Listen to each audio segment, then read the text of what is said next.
Hello friends, welcome to our YouTube channel learn with NH. आज का ये video आप लोगों के लिए काफ़ी शानदार होने वाला है दोस्तों। आज के वीडियो में हम राजस्थान पॉलिटी से संबंधित जो आपके आयोग दिए गए हैं उन सभी आयोग के बारे में आज हम पढ़ने वाले हैं। तो आयोग से संबंधित आपके जितने भी ऑब्जेक्टिव सवाल एग्जाम्स में पूछे जा चुके हैं उन सभी सवालों के बारे में आज हम यहाँ पर चर्चा करेंगे और साथ ही साथ उनका एक्सप्लेनेशन भी यहाँ पर हम डिस्कस करेंगे। तो ये वीडियो आप लोगों के लिए काफ़ी ज़्यादा यूज़फुल रहेगा। यहाँ पर हम मानवाधिकार आयोग, सूचना आयोग, आपका राजस्थान लोक सेवा आयोग, लोकायुक्त, तो सभी आयोग के बारे में हम डिस्कशन करेंगे। तो जो भी विद्यार्थी ईओआरओ का एग्ज़ाम देने वाले हैं, पटवार का एग्ज़ाम देने वाले हैं, वीडियो का एग्ज़ाम देने वाले हैं, इसके अलावा जेल प्रहरी का एग्ज़ाम है दोस्तों, आपका चतुर्सेनी का एग्ज़ाम है, तो जो भी विद्यार्थी राजस्थान के अंदर कॉम्पिटिटिव एग्ज़ाम की तैयारी कर रहे हैं वो इस वीडियो को ज़रूर देखिए, यहाँ से आपको काफ़ी ज़्यादा फ़ायदा मिलेगा। तो चलिए दोस्तों, बिना देरी के शुरू करते हैं। पहला सवाल आपकी स्क्रीन पर है। राजस्थान की राज्य सरकार ने राजस्थान राज्य मानवाधिकार आयोग के गठन की अधिसूचना कब जारी की? तो राज्य मानवाधिकार आयोग के गठन की सूचना राज्य सरकार के द्वारा कब जारी की गई? तो ये आपकी 18 जनवरी 1999 को जारी की गई थी। ऑप्शन ए यहाँ पर आपका करेक्ट हो जाएगा। यहाँ पर अधिसूचना का पूछा गया है, इतना आपको ध्यान रखना है। अगर आपसे अधिसूचना पूछा जाए तो 18 जनवरी 1999 को राज्य सरकार के द्वारा राज्य मानवाधिकार आयोग के गठन की अधिसूचना जारी की गई। लेकिन अगर आपसे पूछा जाए मानवाधिकार आयोग का गठन कब हुआ तो 30 मार्च 2000 को मानवाधिकार आयोग का गठन हुआ, इतना आपको ध्यान रखना है। अब आगे देखिए, राष्ट्रीय व राज्य मानवाधिकार आयोग का गठन क्रमशः हुआ। तो राष्ट्रीय और राज्य मानवाधिकार आयोग का गठन क्रमशः हुआ और ये सभी सवाल आपके प्रीवियस ईयर एग्जाम में पूछे जा चुके हैं। तो दोस्तों 18 मार्च 1993 को आपका राष्ट्रीय मानवाधिकार आयोग का गठन हुआ था और राज्य मानवाधिकार आयोग का गठन आपका 30 मार्च 2000 को हुआ था, इतना आपको ध्यान रखना है। ऑप्शन डी यहाँ पर आपका करेक्ट हो जाएगा, यानी कि 18 मार्च 1993 को तो आपका राष्ट्रीय मानवाधिकार आयोग का गठन हुआ था और अगर राज्य मानवाधिकार आयोग का गठन पूछा जाए तो ये 30 मार्च 2000 से हुआ था, ये आपको ध्यान रखना है। और अगर आपसे पूछा जाए राज्य मानवाधिकार आयोग ने कार्य कब से प्रारंभ किया तो ये आपका 30 मार्च 2000 से प्रारंभ किया था। लेकिन अधिसूचना कब जारी हुई तो 18 जनवरी आपका जो 1999 है इस दिन अधिसूचना जारी हुई थी और ये दोनों सवाल आपके एग्जाम में पूछे जा चुके हैं। अब अगला सवाल देखिए, निम्नांकित में से कौन से कथन राजस्थान राज्य मानवाधिकार आयोग के संबंध में सही है? यानी कि यहाँ पर आपको राज्य मानवाधिकार आयोग के बारे में जो सत्य कथन है वो पहचाने हैं दोस्तों। पहला कथन देखिए, इसका गठन राजस्थान सरकार की 18 जनवरी 1999 की एक अधिसूचना द्वारा हुआ। तो ये कथन आपका बिल्कुल सही है। यह आयोग मार्च 2000 से क्रियाशील हुआ, तो ये मार्च 2000 से क्रियाशील हुआ आपका राज्य मानवाधिकार आयोग। मानव अधिकार संरक्षण संशोधन अधिनियम 2006 के अनुसार आयोग में एक अध्यक्ष और 3 सदस्यों का प्रावधान किया गया। तो ये कथन आपका गलत हो जाएगा दोस्तों, क्योंकि आपका जो 2006 का संशोधन हुआ था उसके तहत एक अध्यक्ष और 2 सदस्यों का प्रावधान किया गया। तो ये बात आपको ध्यान रखनी है। इसके भूतपूर्व अध्यक्षों में से एक उच्चतम न्यायालय के सेवानिवृत्त न्यायाधीश रहे हैं। तो ये बात आपकी बिल्कुल सही है। तो यहाँ पर आपका जो है स जो है वो गलत हो जाएगा, अ ब द सही हो जाएगा। यानी कि यहाँ पर आपका राइट आंसर कौन सा हो जाएगा दोस्तों? ऑप्शन बी हो जाएगा। ये पूरा टॉपिक आपका कवर हो जाएगा दोस्तों। कुछ सवाल मैं आपको कराऊंगा, इसमें आपका पूरा टॉपिक कंप्लीट हो जाएगा। राज्य मानवाधिकार आयोग के प्रथम अध्यक्ष कौन थे? तो राज्य मानवाधिकार आयोग जो है दोस्तों इसके प्रथम अध्यक्ष कौन थे ये आपसे पूछा गया है। अब बताइए कौन हो जाएंगे? प्रेमचंद जैन, एन.के. जैन, एस सगीर अहमद या फिर आपके हो जाएंगे जस्टिस कांता भटनागर। तो दोस्तों यहाँ पर आपका राइट आंसर क्या हो जाएगा? प्रथम अध्यक्ष कौन हो जाएगी? कांता भटनागर हो जाएगी। ये बात आपको ध्यान रखनी है, ठीक है। और अगर आपसे पूछा जाए न्यूनतम कार्यकाल किसका रहा तो न्यूनतम कार्यकाल आपका मानवाधिकार आयोग में कांता भटनागर का रहा है, ये बात आपको ध्यान रखनी है। और अगर आपसे पूछा जाए सर्वाधिक कार्यकाल किसका रहा तो एन.के. जैन जो है दोस्तों इनका कार्यकाल जो है वो सर्वाधिक रहा है, ये बात आपको ध्यान रखनी है। अभी आपका ये सवाल आरएस के एग्जाम में पूछा गया था, ठीक है। तो इसी प्रकार के सवाल आपके एग्जाम में पूछे जाएंगे। अब अगला सवाल देखिए, अगला सवाल है आपका, निम्नलिखित में से कौन राजस्थान राज्य मानवाधिकार आयोग के एक अध्यक्ष नहीं थे? तो राजस्थान राज्य मानवाधिकार आयोग के एक अध्यक्ष नहीं थे आपके कौन? यहाँ पर पूछा गया है। कांता भटनागर तो रही है, प्रेमचंद जैन, एन.के. जैन, एस सगीर अहमद। तो यहाँ पर प्रेमचंद जैन आपका राइट आंसर हो जाएगा, ठीक है। अगला सवाल देखिए, आरएसएच-आरसी के अध्यक्ष की नियुक्ति की जाती है। तो आरएसएच-आरसी के अध्यक्ष की नियुक्ति किसके द्वारा की जाती है ये यहाँ पर पूछा गया है। मुख्यमंत्री की सलाह पर राज्यपाल द्वारा, मुख्यमंत्री की अध्यक्षता वाली समिति की अनुशंसा पर, राष्ट्रपति की स्वीकृति लेने के बाद राज्यपाल द्वारा, सोच समझकर राज्यपाल द्वारा। तो यहाँ पर राइट आंसर क्या हो जाएगा दोस्तों आपका? यहाँ पर राइट आंसर हो जाएगा मुख्यमंत्री की अध्यक्षता वाली समिति की अनुशंसा पर राज्यपाल के द्वारा। ये राज्यपाल के द्वारा यहाँ पर कर लेना आप। तो मुख्यमंत्री की अध्यक्षता वाली समिति की अनुशंसा पर राज्यपाल के द्वारा इसकी नियुक्ति की जाती है। ऑप्शन बी यहाँ पर आपका करेक्ट हो जाएगा। अब इसमें कौन कौन होते हैं वो भी हम देखेंगे। जैसे कि राजस्थान राज्य के मानवाधिकार आयोग के अध्यक्ष की नियुक्ति राज्यपाल के द्वारा एक समिति की सिफारिश पर की जाती है।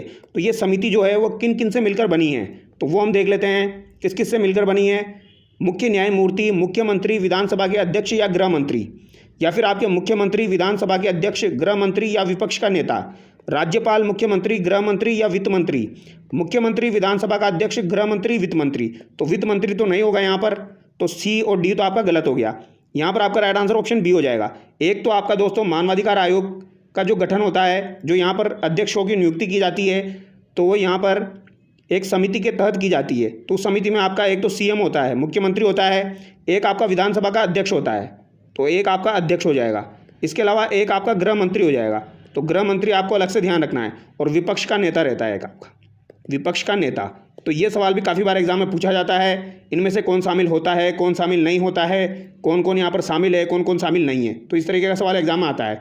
तो मानवाधिकार आयोग में सीएम, अध्यक्ष, विपक्ष का नेता और गृह मंत्री, ये चार जो है ये समिति में शामिल रहते हैं। ये बात आपको ध्यान रखनी है। अब अगला सवाल देखिए, राज्य मानवाधिकार आयोग के संदर्भ में निम्न में से गलत है। तो यहाँ पर कौन सा कथन आपका गलत है। राज्य मानवाधिकार आयोग का अध्यक्ष उच्च न्यायालय का सेवानिवृत्त मुख्य न्यायाधीश होता है, तो ये बात तो आपकी सही है। राज्य मानवाधिकार आयोग के सदस्य एवं अध्यक्ष की नियुक्ति राष्ट्रपति द्वारा प्रधानमंत्री के नेतृत्व में गठित समिति की सिफारिश पर की जाती है, तो ये कथन गलत हो जाएगा दोस्तों। यहाँ पर प्रधानमंत्री के नेतृत्व में गठित समिति नहीं होती है, तो ये कथन आपका गलत हो जाएगा।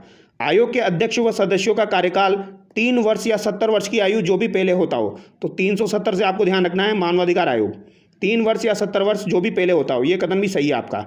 आयोग के सदस्य एवं अध्यक्ष को राष्ट्रपति हटा सकते हैं, तो ये कथन भी सही है।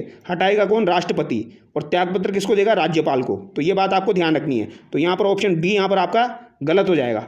अब अगला सवाल देखिए, निम्नांकित में से कौन राजस्थान राज्य मानवाधिकार आयोग के अध्यक्ष पद पर नियुक्ति हेतु अधिकृत है।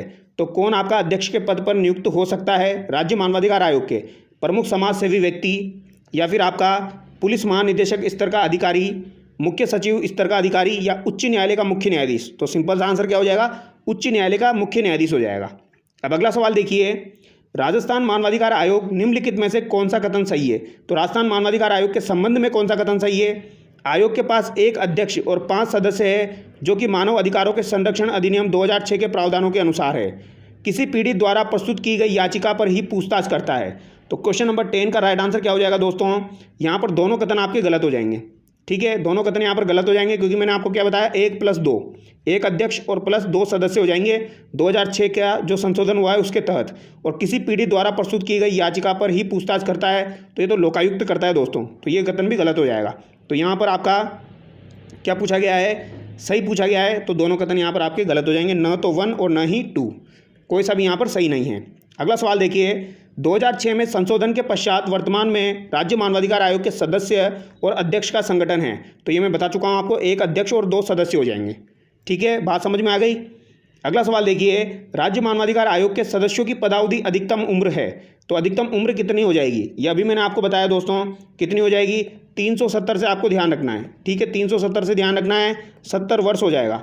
ठीक है, 3 वर्ष या 70 वर्ष जो भी पहले हो, तो अधिकतम उम्र कितनी हो जाएगी, 70 वर्ष हो जाएगी। मानवाधिकार आयोग की बात की जा रही है। आगे देखिए, राज्य मानवाधिकार आयोग किस प्रकार की संस्था है। तो राज्य मानवाधिकार आयोग जो है दोस्तों, इसका संविधान में उल्लेख नहीं है। इसका क्या है, संविधान में उल्लेख नहीं है, तो ये किस प्रकार की संस्था हो जाएगी आपकी, संवैधानिक निकाय तो नहीं होगी, सांविधिक हो जाएगी, स्वायत्तशासी निकाय या गैर सांविधिक निकाय, तो गैर सांविधिक भी नहीं होगी। गैर सांविधिक का मतलब तो संवैधानिक हो जाएगी। तो यहाँ पर बी और सी आपका सही हो जाएगा दोस्तों, ये बात आपको ध्यान रखनी है। यानी कि ये आपकी एक सांविधिक निकाय है, क्योंकि इसका संविधान में उल्लेख नहीं है, तो ये सांविधिक निकाय हो जाएगी। इसके अलावा ये आपकी स्वायत्तशासी निकाय हो जाएगी। कैसी हो जाएगी, स्वायत्तशासी निकाय हो जाएगी। ये बात आपको ध्यान रखनी है, गांठ मान लेनी है। ठीक है, ये सवाल आपका एग्जाम में पूछा जाएगा, तो यहाँ पर आपका राइट आंसर बी और सी हो जाएगा। अगला सवाल देखिए, राज्य मानवाधिकार आयोग के अध्यक्ष एवं सदस्यों की पदच्युति का अधिकार किसे हैं। तो ये किसे अधिकार है, राज्यपाल की सिफारिश पर उच्च न्यायालय, उच्च न्यायालय की सिफारिश पर राज्यपाल, उच्च न्यायालय की सिफारिश पर राष्ट्रपति, राष्ट्रपति की सिफारिश पर उच्चतम न्यायालय। तो बताइए इसका राइट आंसर क्या होगा। अच्छा सवाल है दोस्तों, उच्चतम न्यायालय की सिफारिश पर राष्ट्रपति, ये बात आपको ध्यान रखनी है। यानी पद से कौन हटाएगा दोस्तों, ये राष्ट्रपति हटाएगा, ये बात आपको ध्यान रखनी है। उच्चतम न्यायालय की सिफारिश पर राष्ट्रपति। अगला सवाल देखिए, राज्य मानवाधिकार आयोग अपना वार्षिक प्रतिवेदन किसको प्रेषित करता है? तो वार्षिक प्रतिवेदन मानवाधिकार आयोग का जो अध्यक्ष होगा वो किसको देगा? राज्य सरकार, राष्ट्रपति, राज्यपाल या फिर आपका केंद्र सरकार। तो किसको देगा दोस्तों? ये राज्यपाल को देगा। ऑप्शन सी यहाँ पर आपका करेक्ट होगा। ये बात आपको ध्यान रखनी है। सॉरी ये मैंने गलत कर दिया यहाँ पर। राज्य मानवाधिकार आयोग अपना वार्षिक प्रतिवेदन जो है वो राज्य सरकार को देगा। ऑप्शन ए यहाँ पर करेक्ट होगा। इसको करेक्ट कर लेना। यहाँ पर राज्य सरकार आपका राइट आंसर होगा। ठीक है, तो मानवाधिकार आयोग में वार्षिक प्रतिवेदन जो है वो राज्य सरकार को दिया जाता है।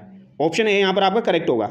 अगला सवाल देखिए, राज्य मानवाधिकार आयोग उन्हीं मामलों में मानव अधिकारों के उल्लंघन की जांच कर सकता है जो संविधान की राज्य सूची के अंतर्गत आते हैं, संवर्ती सूची के अंतर्गत आते हैं, संघ सूची के अंतर्गत आते हैं या फिर राज्य सूची और संवर्ती सूची दोनों के अंतर्गत आते हैं।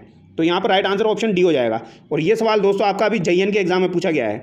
ठीक है, JN के एग्जाम में, सिविल डिग्री के एग्जाम में ये सवाल आपका पूछा गया है। एज इट इज सवाल आया है, एज इट इज, कुछ भी चेंज नहीं हुआ है, राज्य सूची और संवर्ती सूची दोनों के अंतर्गत। अगला सवाल देखिए, क्योंकि संघ सूची का तो ये जांच कर ही नहीं सकता ना, क्योंकि ये राज्य मानवाधिकार आयोग है, तो संघ सूची जो है वो तो केंद्र सरकार की होती है, तो इसकी तो जांच कर ही नहीं सकता। तो ऑप्शन डी यहाँ पर आपका करेक्ट होगा। अगला सवाल देखिए, निम्नलिखित में से मानव अधिकार आयोग का कार्य नहीं है। तो मानव अधिकार आयोग का कार्य यहाँ पर कौन सा नहीं है? मानव अधिकार के उल्लंघन की स्वेच्छा से जांच, किसी की जेल देखना, मानव अधिकारों की सुरक्षा का पुनर्वलोकन करना, मानव अधिकारों का उल्लंघन करने वालों को सजा देना। तो यहाँ पर राइट आंसर क्या होगा दोस्तों? मानव अधिकारों के उल्लंघन करने वालों को सजा देना, क्योंकि नाम इसका क्या है? मानव अधिकार।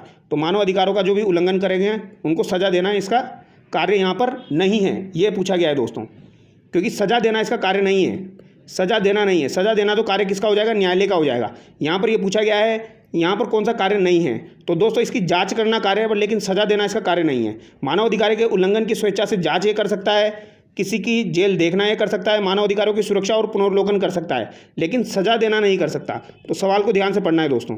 अगला सवाल देखिए, राज्य मानवाधिकार आयोग के अध्यक्ष व सदस्यों की नियुक्ति मानव अधिकार संरक्षण अधिनियम 1993 के कौन से धारा के अनुसार गठित समिति के द्वारा की जाती है? तो ये इंपॉर्टेंट सवाल है। मानवाधिकार आयोग के अध्यक्ष व सदस्यों की नियुक्ति मानव अधिकार संरक्षण अधिनियम 1993 के कौन सी धारा के अनुसार की जाती है? तो ये आपको ध्यान रखना है, ये आपकी धारा 22 के अनुसार की जाती है।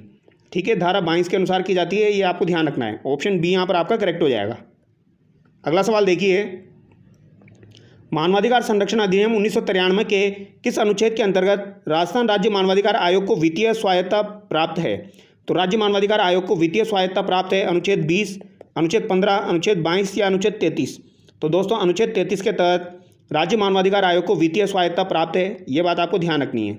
ठीक है, तो यहाँ पर तो अभी हमने देखा धारा 22 जो थी दोस्तों, वो आपकी क्या कर रही थी? वो मानवाधिकार आयोग के अध्यक्ष और सदस्यों की नियुक्ति के संबंध में थी। और यहाँ पर क्या हो जाएगा आपका? यहाँ पर हो जाएगा स्वायत्तता के संबंध में कौन सा अनुच्छेद हो जाएगा? 33। अगला सवाल देखिए, राज्य मानवाधिकार आयोग कितने वर्ष की अवधि के भीतर के मामलों की सुनवाई कर सकता है? तो मानवाधिकार आयोग जो है दोस्तों 2 वर्ष, 1.5 वर्ष, 1 वर्ष या 6 माह। तो ये 1 वर्ष के भीतर के मामलों की सुनवाई कर सकता है। ऑप्शन सी यहाँ पर आपका करेक्ट होगा। लेकिन ये सुनवाई कर सकता है, सजा नहीं दे सकता, ये बात आपको ध्यान रखनी है। अगला सवाल देखिए, असत्य कथन है, तो इनमें से असत्य कथन बताइए। राज्य मानवाधिकार आयोग के सदस्यों की नियुक्ति राज्यपाल करता है। राज्य मानवाधिकार आयोग के सदस्यों को उनके पद से केवल राष्ट्रपति हटा सकते हैं। राज्य मानवाधिकार आयोग के अध्यक्ष व सदस्यों के वेतन भत्तों व सेवा शर्तों का निर्धारण केंद्र सरकार करती है। तो यहाँ पर आपका कौन सा दोस्तों असत्य होगा? असत्य यहाँ पर पूछा गया है, तो यहाँ पर असत्य आपका हो जाएगा दोस्तों ए। तो आपका बिल्कुल सही है, क्योंकि राज्यपाल यहाँ पर नियुक्ति करता है और यहाँ पर राष्ट्रपति इन्हें हटा सकते हैं, ये बात भी बिल्कुल सही है। हटाएगा कौन? राष्ट्रपति, ये बात आपको ध्यान रखनी है। लेकिन त्यागपत्र किसको देगा? राज्यपाल को। तो यहाँ पर यह कथन आपका गलत हो जाएगा, क्योंकि केंद्र सरकार जो है वो इनके वेतन भत्तों और सेवा शर्तों का निर्धारण नहीं करती है, ये राज्य सरकार करेगी। तो यहाँ पर ए और बी आपका राइट हो जाएगा, और यहाँ पर गलत पूछा गया है तो सी यहाँ पर आपका गलत हो जाएगा। अब अगला सवाल देखिए, निम्नलिखित में से कौन सा विकल्प राजस्थान राज्य मानवाधिकार आयोग के संबंध में सही नहीं है? तो कौन सा यहाँ पर सही नहीं है? अध्यक्ष के रूप में उच्च न्यायालय के सेवानिवृत्त न्यायाधीश, मुख्य न्यायाधीश की नियुक्ति हो सकती है। आयोग के सचिव पदानुक्रम में राज्य सरकार के सचिव के स्तर के नीचे नहीं होते। आयोग की अपनी खुद की जांच एजेंसी होती है। और अगला कथन हो जाएगा आपका, आयोग में 2 उपाध्यक्षों का प्रावधान है। तो आपके कौन सा विकल्प जो है राजस्थान राज्य मानवाधिकार आयोग के संबंध में यहाँ पर सही नहीं है? तो आयोग में 2 उपाध्यक्ष का प्रावधान है, ये कथन आपका गलत हो जाएगा, यानी कि ऑप्शन डी यहाँ पर आपका बिल्कुल गलत हो जाएगा। ये आपको ध्यान रखना है। अगला सवाल देखिए, राज्य मानवाधिकार आयोग के अध्यक्ष का पद रिक्त होने की स्थिति में अध्यक्ष के रूप में कौन कार्य करता है? तो जब अध्यक्ष का पद रिक्त हो जाएगा दोस्तों, तो अध्यक्ष के पद के रूप में कौन कार्य करेगा? तो राज्यपाल सदस्यों में से किसी एक सदस्य को अध्यक्ष के रूप में प्राधिकृत कर सकते हैं। ऑप्शन बी यहाँ पर आपका करेक्ट होगा। ठीक है, राज्यपाल सदस्यों में से किसी एक सदस्य को अध्यक्ष के रूप में प्राधिकृत कर सकते हैं। ऑप्शन बी यहाँ पर आपका करेक्ट हो जाएगा। राजस्थान राज्य के प्रथम मुख्य सूचना आयुक्त कौन थे? तो राजस्थान राज्य के प्रथम मुख्य सूचना आयुक्त कौन थे, ये यहाँ पर आपसे पूछा गया है। इंद्रजीत खन्ना, एन.के. जैन, अमरजीत सिंह या फिर आपके एम.डी. कोरानी।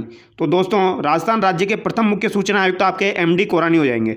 ऑप्शन डी यहाँ पर आपका करेक्ट हो जाएगा और ये आपको ध्यान रखना है। और अगर आपसे अभी वर्तमान का पूछा जाए तो वर्तमान में जो आपके सूचना आयुक्त है वो कौन हो जाएंगे? मुख्य सूचना आयुक्त, तो ये आपके एम.एल. लाठर हो जाएंगे। कौन हो जाएंगे दोस्तों?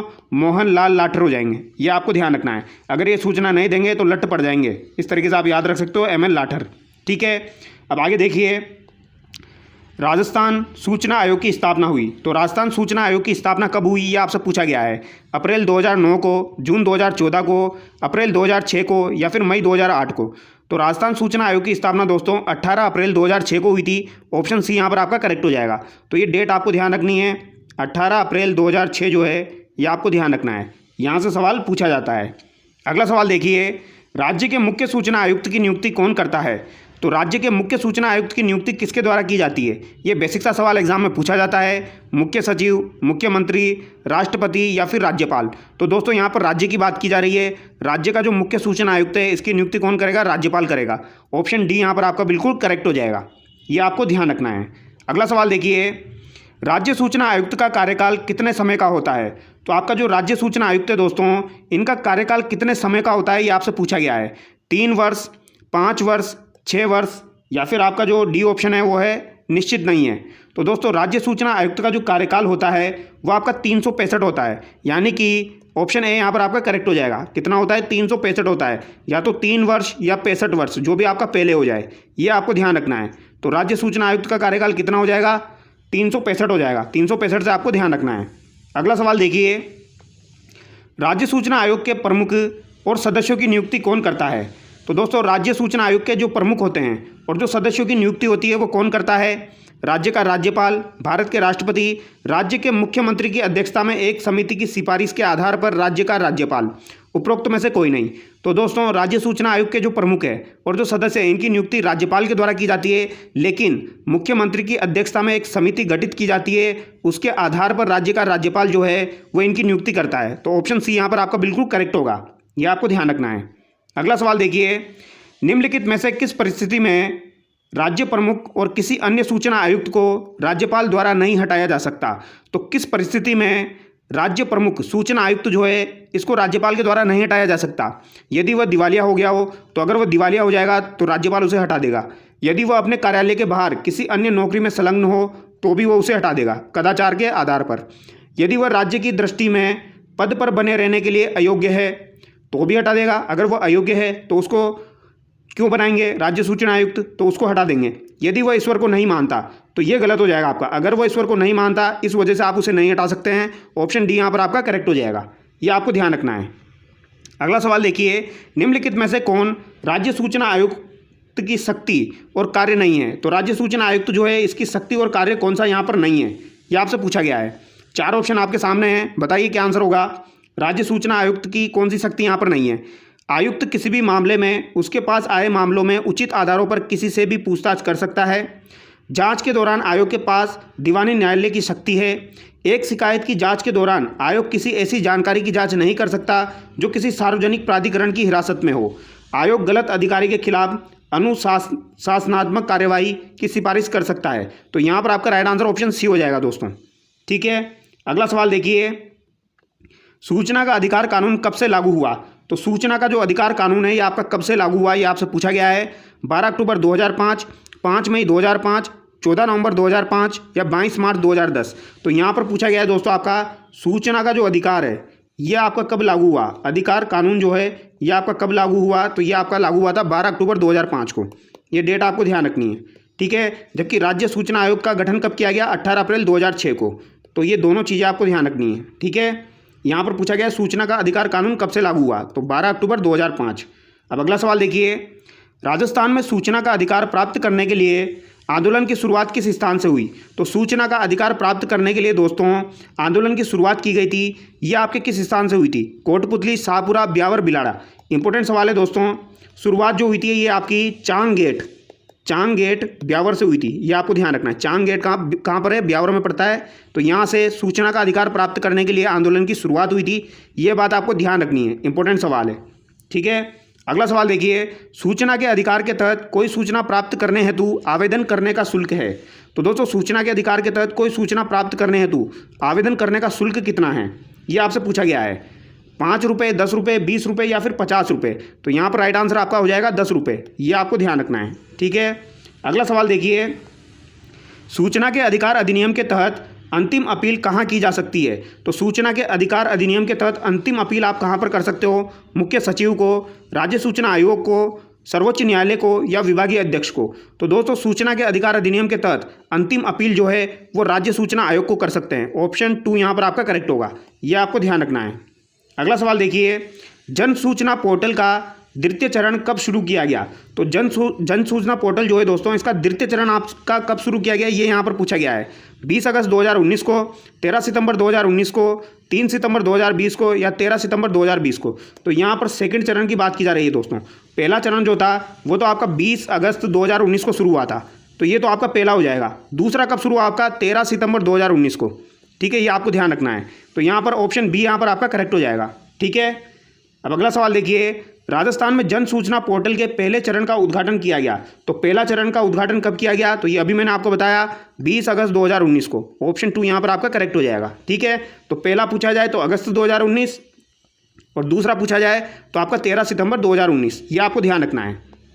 अब अगला सवाल देखिए, निम्नलिखित में से कौन सा वाक्य राज्य सूचना आयुक्त के बारे में सही नहीं है? तो राज्य सूचना आयुक्त के बारे में कौन सा यहाँ पर सही नहीं है, ये आपसे पूछा गया है। राज्य सूचना आयुक्त राज्य के राज्यपाल द्वारा नियुक्त किया जाता है, तो ये बात तो बिल्कुल सही है। सूचना आयुक्त जो है इसकी नियुक्ति राज्यपाल के द्वारा की जाती है। राज्य सूचना आयुक्त को फिर से नियुक्त किया जा सकता है, तो ये कथन गलत हो जाएगा। राज्य सूचना आयुक्त जो है दोस्तों इसे दोबारा नियुक्त नहीं किया जा सकता। ऑप्शन बी यहाँ पर आपका करेक्ट हो जाएगा। राज्य सरकार को राज्य सूचना आयुक्त वार्षिक रिपोर्ट सौंपता है, तो राज्य सरकार को दोस्तों राज्य सूचना आयुक्त जो है ये वार्षिक रिपोर्ट सौंपता है, ये कथन आपका बिल्कुल सही है और ये कथन आपका काफ़ी ज़्यादा इंपॉर्टेंट है, ये आपको ध्यान रखना है। ठीक है, ये दोस्तों राज्य सरकार जो है इसको अपनी वार्षिक रिपोर्ट जो है वो प्रस्तुत करता है। कौन? सूचना आयोग, ये आपको ध्यान रखना है, सूचना आयुक्त। ठीक है, ये अपनी वार्षिक रिपोर्ट किसे देगा? राज्य सरकार को देगा। और मानवाधिकार आयोग जो है वो भी अपनी रिपोर्ट किसको देता है? राज्य सरकार को देता है। तो ये दोनों राज्य सरकार को देते हैं। कौन कौन से? राज्य सूचना आयुक्त और एक आपका मानवाधिकार, ये रिपोर्ट किसको देंगे? राज्य सरकार को देंगे। अब अगला कथन है, राज्य सूचना आयोग का गठन एक मुख्य राज्य सूचना आयुक्त और अधिक से अधिक 10 राज्य सूचना आयुक्तों से मिलकर होता है। तो एक राज्य सूचना आयोग का अगर गठन करना है दोस्तों तो एक तो आपका मुख्य सूचना आयुक्त हो जाएगा और अधिक से अधिक कितने हो जाएंगे आपके? 10 राज्य सूचना आयुक्तों से मिलकर होता है, तो ये अधिक से अधिक है। ठीक है, यानी कि अधिकतम 11 हो सकते हैं, इससे ज़्यादा नहीं हो सकते। अब आगे देखिए, सूचना के अधिकार अधिनियम के उद्देश्यों के संबंध में निम्नलिखित में से कौन सा सही नहीं है? तो यहाँ पर कौन सा सही नहीं है ये पूछा गया है। नागरिकों को सशक्त करना, समाज की महिलाओं एवं कमजोर तबकों को सशक्त करने के लिए काम करना, हमारे लोकतंत्र को ऐसा बनाना ताकि वो वास्तव में लोगों के लिए काम करे, या सरकार के कार्यकरण में पारदर्शिता एवं उत्तरदायित्व को बढ़ाना। तो यहाँ पर ऑप्शन 2 करेक्ट हो जाएगा दोस्तों। नागरिकों को सशक्त करना ये इसका काम है, हमारे लोकतंत्र को ऐसा बनाना ताकि वास्तव में लोगों के लिए काम करें, तो ये कथन भी सही है। सरकार के कार्यकरण में पारदर्शिता और उत्तरदायित्व को बढ़ाना, तो ये भी सही है। लेकिन समाज की महिलाओं और कमजोर तबकों को सशक्त करने के लिए काम करना ये स्पेशली इसका उद्देश्य नहीं है। ठीक है, तो यहाँ पर ऑप्शन 2 आपका करेक्ट हो जाएगा। अब हम देखेंगे दोस्तों राज्य निर्वाचन आयोग के बारे में। राज्य निर्वाचन आयोग से आपके जो भी सवाल बनेंगे इंपॉर्टेंट वो हम देखने वाले हैं। तो पहला सवाल आप देखिए राज्य निर्वाचन आयोग का। पहला सवाल है, राजस्थान राज्य निर्वाचन आयोग के संबंध में कौन से कथन यहाँ पर सही है? कौन सा कथन यहाँ पर सही है ये आपको बताना है। पहला कथन देखिए, राजस्थान राज्य निर्वाचन आयोग का गठन संविधान के अनुच्छेद 243 के अधीन अप्रैल 1994 में हुआ। तो बताइए क्या ये कथन सही है? दूसरा कथन देखिए, राजस्थान राज्य निर्वाचन आयोग एकल सदस्यीय आयोग है जिसकी अध्यक्षता राज्य निर्वाचन आयुक्त द्वारा की जाती है। ये आपका दूसरा कथन है। तीसरा कथन देखिए, राजस्थान राज्य निर्वाचन आयोग का एक सचिव है जो राज्य का मुख्य निर्वाचन अधिकारी भी होता है। तो ये आपका तीसरा कथन है। अब तीनों में से आपका कौन कौन सा सही है वो आपको बताना है। तो दोस्तों पहला कथन आपका सही होता अगर यहाँ पर अप्रैल की जगह जुलाई लिखा होता। जुलाई अगर लिखा होता जुलाई 1994 तो ये कथन आपका सही होता। 243 के तहत आपका राज्य निर्वाचन आयोग का गठन किया जाता है, ये बात बिल्कुल सही है। 243 के तहत किया जाता है राज्य निर्वाचन आयोग का गठन, लेकिन इसका जो गठन है वो जुलाई 1994 में हुआ था, ये बात आपको ध्यान रखनी है। तो ये कथन आपका अप्रैल की वजह से गलत हो गया, ठीक है। दूसरा कथन देखिए, राजस्थान राज्य निर्वाचन आयोग एकल सदस्य आयोग है, तो ये बात बिल्कुल सही है। ये आपका एक सदस्य ही आयोग है, ये बात आपको ध्यान रखनी है। और इसका संविधान में उल्लेख है, तो ये संवैधानिक निकाय है, ये भी आपको ध्यान रखना है। इसकी अध्यक्षता कौन करेगा? राज्य निर्वाचन आयुक्त के द्वारा की जाएगी, जो कि कौन है अभी वर्तमान में आपकी? मधुकर गुप्ता। कौन है? मधुकर गुप्ता जो है वो अभी वर्तमान में आपकी कौन है? राज्य निर्वाचन आयुक्त है। अब तीसरा कथन देखिए, राजस्थान राज्य निर्वाचन आयोग का एक सचिव भी होता है, बिल्कुल होता है, जो राज्य का मुख्य निर्वाचन अधिकारी होता है। तो मुख्य निर्वाचन अधिकारी अभी कौन है आपके? नवीन महाजन है, ये आपको ध्यान रखना है, ठीक है। तो यहाँ पर आपका बी और सी सही हो जाएगा, तो यहाँ पर ऑप्शन ए आपका करेक्ट हो जाएगा, ये बात आपको ध्यान रखनी है दोस्तों, ठीक है।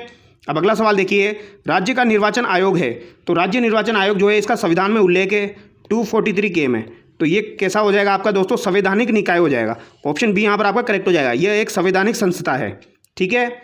और अगर ये संविधान में इसका उल्लेख नहीं होता तो कैसी होती? फिर ये सांविधिक होती, जैसे कि मानवाधिकार जो है वो आपका सांविधिक निकाय है, ठीक है। अगला सवाल देखिए, राज्य निर्वाचन आयुक्त की नियुक्ति कौन करता है? तो इंपॉर्टेंट सवाल है। राज्य निर्वाचन आयुक्त जो है दोस्तों, इसकी नियुक्ति किसके द्वारा की जाती है? अब देखो दो चीज़ें हैं, एक तो आपका है निर्वाचन आयुक्त और एक है आपका मुख्य निर्वाचन अधिकारी। कौन है? मुख्य निर्वाचन अधिकारी। तो मुख्य निर्वाचन अधिकारी जो है दोस्तों, इसकी नियुक्ति तो सेंट्रल के द्वारा की जाती है, यानी कि राष्ट्रपति या फिर जो आपका जो राष्ट्रीय निर्वाचन आयोग है उसके द्वारा की जाती है। लेकिन राज्य निर्वाचन आयुक्त जो है इसकी नियुक्ति आपकी राज्यपाल के द्वारा की जाती है, तो ये आपको ध्यान रखना है। ज़्यादातर यही एग्जाम में पूछा जाता है, राज्य निर्वाचन आयुक्त की नियुक्ति कौन करता है? तो राज्यपाल करता है। लेकिन अगर आपसे मुख्य निर्वाचन अधिकारी का पूछा जाए तब राज्यपाल मत करना। आगे देखिए, राज्य चुनाव आयोग के आयुक्त का कार्यकाल कितना होता है? तो राज्य चुनाव आयोग के आयुक्त का कार्यकाल कितना होता है, यह आपसे पूछा गया है। 6 वर्ष अथवा 62 वर्ष की आयु, दोनों में से जो भी समाप्त, या 5 वर्ष 65 वर्ष की आयु, जो भी पहले हो जाए। 6 वर्ष 65 वर्ष की आयु, दोनों में से जो भी समाप्त हो जाएगा। तो यहाँ पर राइट आंसर आपका 5 वर्ष या 65 वर्ष की आयु हो जाएगी, तो इसको 565 से आपको ध्यान रखना है, ठीक है। राज्य निर्वाचन आयोग या राज्य चुनाव आयोग की बात की जा रही है, ठीक है। तो 5 वर्ष या 65 वर्ष की आयु। अगला सवाल देखिए, पंचायती राज संस्थाओं के चुनाव करवाने का दायित्व किसके पास होता है? तो पंचायती राज संस्थाओं का जो चुनाव है ये किसके द्वारा करवाए जाएंगे? तो सिंपल सा है दोस्तों, राज्य निर्वाचन आयोग के द्वारा करवाए जाएंगे, ये बात आपको ध्यान रखनी है, ठीक है। पंचायती राज के जो चुनाव है ये निर्वाचन आयोग यानी राज्य निर्वाचन आयोग के द्वारा करवाए जाएंगे, ये आपको ध्यान रखना है। अगला सवाल देखिए, राजस्थान राज्य निर्वाचन आयोग का गठन हुआ, तो राजस्थान राज्य निर्वाचन आयोग का गठन कब हुआ, यह आपसे पूछा गया है। तो ये अभी मैं आपको स्टार्टिंग में बता चुका हूँ, जुलाई 1994 में इसका गठन हुआ था। कब हुआ? जुलाई 1994 में। अगला सवाल देखिए, राज्य निर्वाचन आयोग है, तो राज्य निर्वाचन आयोग आपका एक सदस्यीय आयोग है, यह भी मैं आपको बता चुका हूं और ये इंपॉर्टेंट है, ये आपको ध्यान रखना है। यहाँ पर बच्चे गलती करते हैं, राज्य निर्वाचन आयोग आपका एक सदस्यीय हो जाएगा। अगला सवाल देखिए, राजस्थान में पंचायतों के प्रथम चुनाव संपन्न होने का वर्ष है, तो राजस्थान में पंचायतों के जो प्रथम चुनाव हुए थे दोस्तों, उनका संपन्न होने का वर्ष कौन सा था? 1960, 62, 64 या 66? तो पंचायतों के बारे में पूछा गया है, ऑप्शन ए यहाँ पर आपका करेक्ट हो जाएगा। प्रथम चुनाव आपके कब हुए थे? 1960 में हुए थे, ठीक है, ये बात आपको ध्यान रखनी है। अगला सवाल देखिए, ग्राम पंचायत चुनाव लड़ने के लिए किसी उम्मीदवार की न्यूनतम आयु कितनी होनी चाहिए? तो ग्राम पंचायत में अगर आपको चुनाव लड़ना है दोस्तों, तो उम्मीदवार की आयु कितनी होनी चाहिए? 21 वर्ष, 18 वर्ष, 25 वर्ष या इनमें से कोई नहीं? तो ये कितनी होनी चाहिए आपकी? 21 वर्ष होनी चाहिए। कितनी हो जाएगी दोस्तों? 21 वर्ष हो जाएगी, ये बात आपको ध्यान रखनी है। अगला सवाल देखिए, राज्य निर्वाचन आयुक्त को पदच्युत किसके किया जा सकता है, यानी उसे पद से हटाया जा सकता है, किस आधार पर हटाया जा सकता है या किसके द्वारा हटाया जा सकता है? केंद्रीय चुनाव आयुक्त के परामर्श के आधार पर, उस प्रक्रिया द्वारा जो उच्च न्यायालय के न्यायाधीशों पर लागू होती है, राज्य के मुख्यमंत्री के परामर्श पर राज्यपाल द्वारा, या संसद के दोनों सदनों के 2/3 बहुमत द्वारा? तो यहाँ पर राइट आंसर क्या जाएगा आपका? ऑप्शन बी जाएगा दोस्तों, ठीक है, क्योंकि राज्य निर्वाचन आयुक्त जो है इसे हटाया जाता है, यह सेम प्रक्रिया होती है आपकी उच्च न्यायालय के न्यायाधीश के समान। तो यहाँ पर ऑप्शन बी आपका करेक्ट होगा। अगला सवाल देखिए, राजस्थान के पहले राज्य निर्वाचन आयुक्त थे, तो राजस्थान के पहले राज्य निर्वाचन आयुक्त आपके कौन थे? ये सवाल काफ़ी बार एग्जाम में आता रहता है। तो पहले राज्य निर्वाचन आयुक्त आपके कौन हो जाएंगे? इंद्रजीत खन्ना, नेकराम भसीन, अमर सिंह राठौड़ या AK नायर? तो यहाँ पर ऑप्शन सी आपका करेक्ट हो जाएगा, अमर सिंह राठौड़, ठीक है, ये आपके पहले हो जाएंगे। कौन हो जाएंगे? अमर सिंह राठौड़। वर्तमान में कौन है? मधुकर गुप्ता है, ये आपको ध्यान रखना है। वर्तमान में मधुकर गुप्ता है। और अभी अगर आपसे मुख्य निर्वाचन अधिकारी पूछा जाए तो वो कौन है, वो नवीन महाजन है। और ये जो है दोस्तों, ये IAS रैंक का अधिकारी होता है। IAS रैंक का अधिकारी होता है आपका, ठीक है, मुख्य निर्वाचन अधिकारी, जिसकी नियुक्ति आपकी किसके द्वारा की जाती है, जो आपका सेंट्रल वाला जो होता है चुनाव आयोग, उसके द्वारा की जाती है। ये आपको ध्यान रखना है, ठीक है। राजस्थान लोक सेवा आयोग के सदस्यों के संबंध में निम्नांकित में से कौन सा कथन यहाँ पर सही नहीं है। यहाँ पर कौन सा कथन आपका सही नहीं है, ये यहाँ पर पूछा गया है। अब पहला कथन देखिए आप, सदस्यों की नियुक्ति राज्यपाल द्वारा की जाएगी। तो सदस्यों की नियुक्ति राज्यपाल के द्वारा की जाएगी। तो राजस्थान लोक सेवा आयोग की बात की जा रही है, तो यहाँ पर सदस्यों की नियुक्ति जो है वो राज्यपाल के द्वारा की जाएगी। ये बात बिल्कुल आपकी सही है। दूसरा कथन देखिए, सदस्य अपने पद ग्रहण करने की तारीख से 6 वर्ष की अवधि अथवा 65 वर्ष की आयु प्राप्त कर लेने तक इनमें से जो भी पहले हो अपना पद धारण करेगा। तो ये कथन आपका गलत हो जाएगा, क्योंकि RPSC के जो सदस्य होते हैं दोस्तों, उनका पद ग्रहण काल जो होता है वो 662 होता है। यह आपको ध्यान रखना है, या तो 6 वर्ष या 62 वर्ष, जो भी आपका पहले हो जाए, ठीक है। तीसरा कथन देखिए, सदस्य अपनी पदावधि की समाप्ति पर उस पद पर पुनर्नियुक्ति का पात्र नहीं होगा। तो ये बात आपकी बिल्कुल सही है दोस्तों। सदस्य अपनी पदावधि की समाप्ति पर उस पद पर पुनर्नियुक्ति का पात्र नहीं होगा, ये बात आपकी बिल्कुल सही है। एक बार अगर आप RPSC का पद धारण कर लेते हैं तो आप दोस्तों दूसरा पद धारण नहीं कर सकते राज्यपाल के अलावा। राज्यपाल का पद आप धारण कर सकते हैं, ठीक है। सदस्य अपने पद से राजस्थान के राज्यपाल द्वारा निलंबित किया जा सकता है। तो सदस्य अपने पद से राजस्थान के राज्यपाल द्वारा निलंबित किया जा सकता है, ये बात भी आपकी बिल्कुल सही है। और यहाँ पर पद धारण वो दोबारा दोस्तों आपका RPSC के अंदर नहीं कर सकता। अगर वो चाहे तो आपका किसी दूसरे स्टेट में जो आपकी PSC है उसमें पद धारण कर सकता है, UPSC में पद धारण कर सकता है, लेकिन वो वापस उसी जगह पर आपका पद धारण नहीं कर सकता। ये बात यहाँ पर लिखी गई है। तो यहाँ पर आपका राइट आंसर क्या हो जाएगा दोस्तों, ऑप्शन बी हो जाएगा, ठीक है। अब थोड़ा सा हम समझ लेते हैं, जो RPSC है दोस्तों, RPSC का उल्लेख जो है वो आपका किस में मिलता है। तो RPSC का उल्लेख जो है ये संविधान के अंदर भाग 14 में मिलता है। भाग 14 के अंदर अनुच्छेद 315 से लेकर 323 तक इसका उल्लेख किया गया है।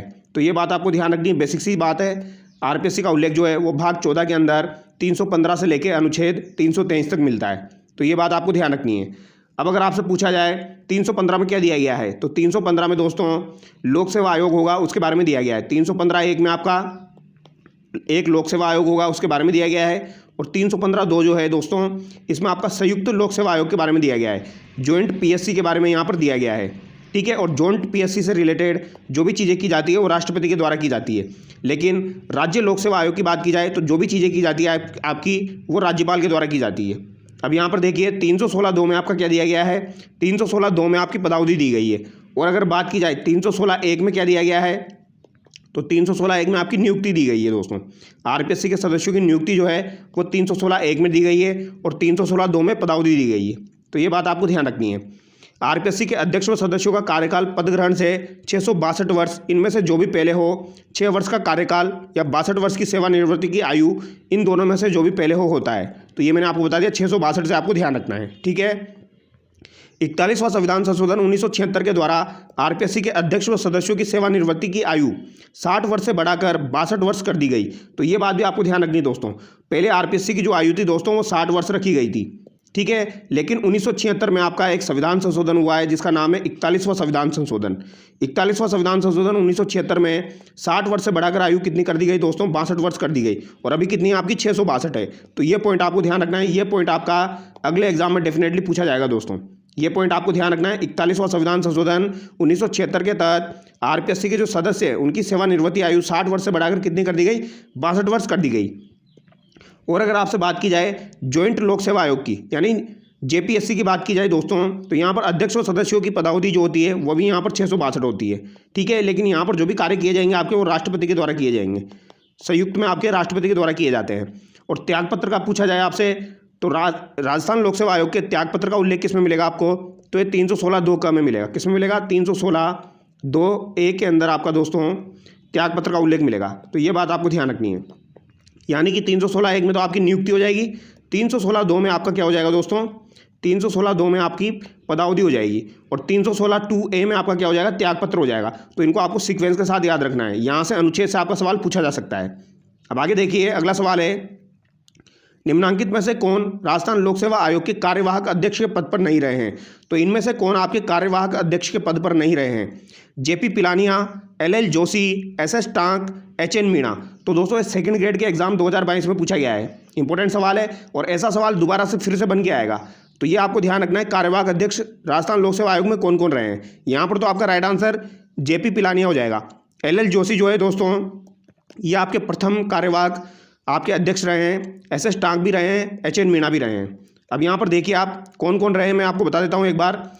निम्न राजस्थान लोक सेवा आयोग के कार्यवाहक अध्यक्ष रहे हैं, LL जोशी प्रथम कार्यवाहक अध्यक्ष रहे हैं। इसके अलावा SC Singaria, SS Tank, HN Meena, RD Saini, Shiv Singh Rathore, Jaswant Singh Rathi और वर्तमान में आपके कैलाश चंद मीणा हो जाएंगे। ठीक है, तो 8 आपके कार्यवाहक अध्यक्ष रहे हैं और ये 8 के 8 आपको ध्यान रखने पड़ेंगे और एकदम सीक्वेंस के साथ, क्योंकि कभी कभार सीक्वेंस भी एग्जाम में पूछ लिया जाएगा। तो इनको कैसे याद रखोगे, डायरेक्ट याद रखिए, जोशी सिंगारिया टाक मीणा सैनी, जोशी सिंगारिया टाक मीणा सैनी, और फिर यहाँ पर आ जाएगा आपका राठौड़, राठी और मीणा, यानी शिव सिंह राठौड़ तो आपको पता होगा, जसवंत सिंह राठी आपको याद होगा, कैलाश चंद मीणा तो अभी वर्तमान में है ही सही। तो LL जोशी आपको ध्यान रखना है, प्रथम कार्यवाहक अध्यक्ष हो जाएंगे। उसके बाद आपके सिंगारिया, टाक, मीणा और सैनी आ जाएंगे। तो इस तरीके से आपको ध्यान रखना है, ये 8 के 8 नाम आए, ये आपको पता होने चाहिए। अब आगे देखिए, अगला सवाल है, राजस्थान लोक सेवा आयोग के संदर्भ में निम्नलिखित कथनों पर विचार कीजिए। तो निम्नलिखित कथन यहाँ पर दिए गए हैं, इन पर विचार करना है। ये भी आपका 2023 के एग्जाम में पूछा गया है RPSC के द्वारा। संघ लोक सेवा आयोग के पूर्व सदस्य SC त्रिपाठी की नियुक्ति 1952 में अध्यक्ष के रूप में की गई। तो ये कथन आपका गलत हो जाएगा दोस्तों, क्योंकि SC त्रिपाठी जो है दोस्तों, इनकी नियुक्ति RPSC के अंदर की गई थी, लेकिन ये 1950 में की गई थी। ये बात आपको ध्यान रखनी है। तो ये कथन आपका गलत हो जाएगा। आयोग के कार्यों को नियमित करने के उद्देश्य से राष्ट्रपति द्वारा राजस्थान लोक सेवा आयोग सेवा की शर्तें नियम 1951 एवं राजस्थान लोक सेवा आयोग कार्यों के सीमा नियम 1951 पारित किए गए। तो ये भी आपका गलत हो जाएगा, क्योंकि ये राष्ट्रपति के द्वारा पारित नहीं किए गए थे दोस्तों, ये राज्य प्रमुख के द्वारा पारित किए गए थे। ये बात आपको ध्यान रखना है। ठीक है, राज्य प्रमुख के द्वारा ये पारित किए गए थे। यहाँ पर राज्यपाल भी नहीं होगा, क्योंकि राज्यपाल का पद भी दोस्तों 1956 के बाद सर्जित हुआ था। तो यहाँ पर राज्य प्रमुख आपका होना चाहिए। ठीक है, तो ये कथन भी आपका गलत हो जाएगा, यानी कि दोनों कथन यहाँ पर आपके असत्य हो जाएंगे। ठीक है, अब आगे देखिए, कुछ इंपॉर्टेंट फैक्ट्स मैंने यहाँ पर ऐड किए हैं, वो आपको ध्यान होने चाहिए। जैसे कि राजस्थान लोक सेवा आयोग की सेवा शर्तें एवं कार्यों की सीमा नियम 1951 23 मार्च 1951 राज्य प्रमुख द्वारा पारित किए गए। 21 अप्रैल को दोस्तों राजस्थान लोक सेवा दिवस मनाया जाता है। तो लोक सेवा दिवस अगर आपसे पूछा जाए कब मनाया जाता है, तो लोक सेवा दिवस जो है ये आपका 21 अप्रैल को मनाया जाता है। ये बात आपको ध्यान रखनी है, ये भी आपका एग्जाम में पूछा जाता है। ठीक है, RPSC के प्रथम अध्यक्ष कौन थे, आपके SK घोष थे, तात्कालिक राजस्थान उच्च न्यायालय के मुख्य न्यायाधीश। तो प्रथम अध्यक्ष कौन हो जाएंगे, SK घोष हो जाएंगे। और RPSC की स्थापना कब हुई थी दोस्तों, 22 दिसंबर 1949 को हुई थी। अभी सारे पॉइंट्स आपके कवर हो जाएंगे सवालों के साथ। ठीक है, सारे सवाल हम कवर करेंगे। तो यहाँ पर आपको ध्यान रखना है, लोक सेवा दिवस अगर आपसे पूछा जाए तो 21 अप्रैल को मनाया जाता है। राष्ट्र प्रमुख द्वारा ये पारित किए गए थे। RPSC के प्रथम अध्यक्ष आपसे पूछे जाए तो SK घोष हो जाएंगे। ठीक है, अगला सवाल देखिए, निम्न में से कौन सा कथन राजस्थान लोक सेवा आयोग के संबंध में गलत है। तो राजस्थान लोक सेवा आयोग के संबंध में गलत कथन यहाँ पर पहचानना है आपको। प्रारंभ में इसके अध्यक्ष सहित 4 सदस्य थे। दूसरा कथन देखिए, 1951 में राज्य प्रमुख द्वारा आयोग के कार्यों को नियमित करने के उद्देश्य से विनियम पारित किए गए। मुख्य न्यायाधीश SK घोष को इसका अध्यक्ष बनाया गया। इसकी स्थापना दिसंबर 1949 में हुई थी। तो इसकी स्थापना 22 दिसंबर 1949 को हुई थी राजस्थान लोक सेवा आयोग की।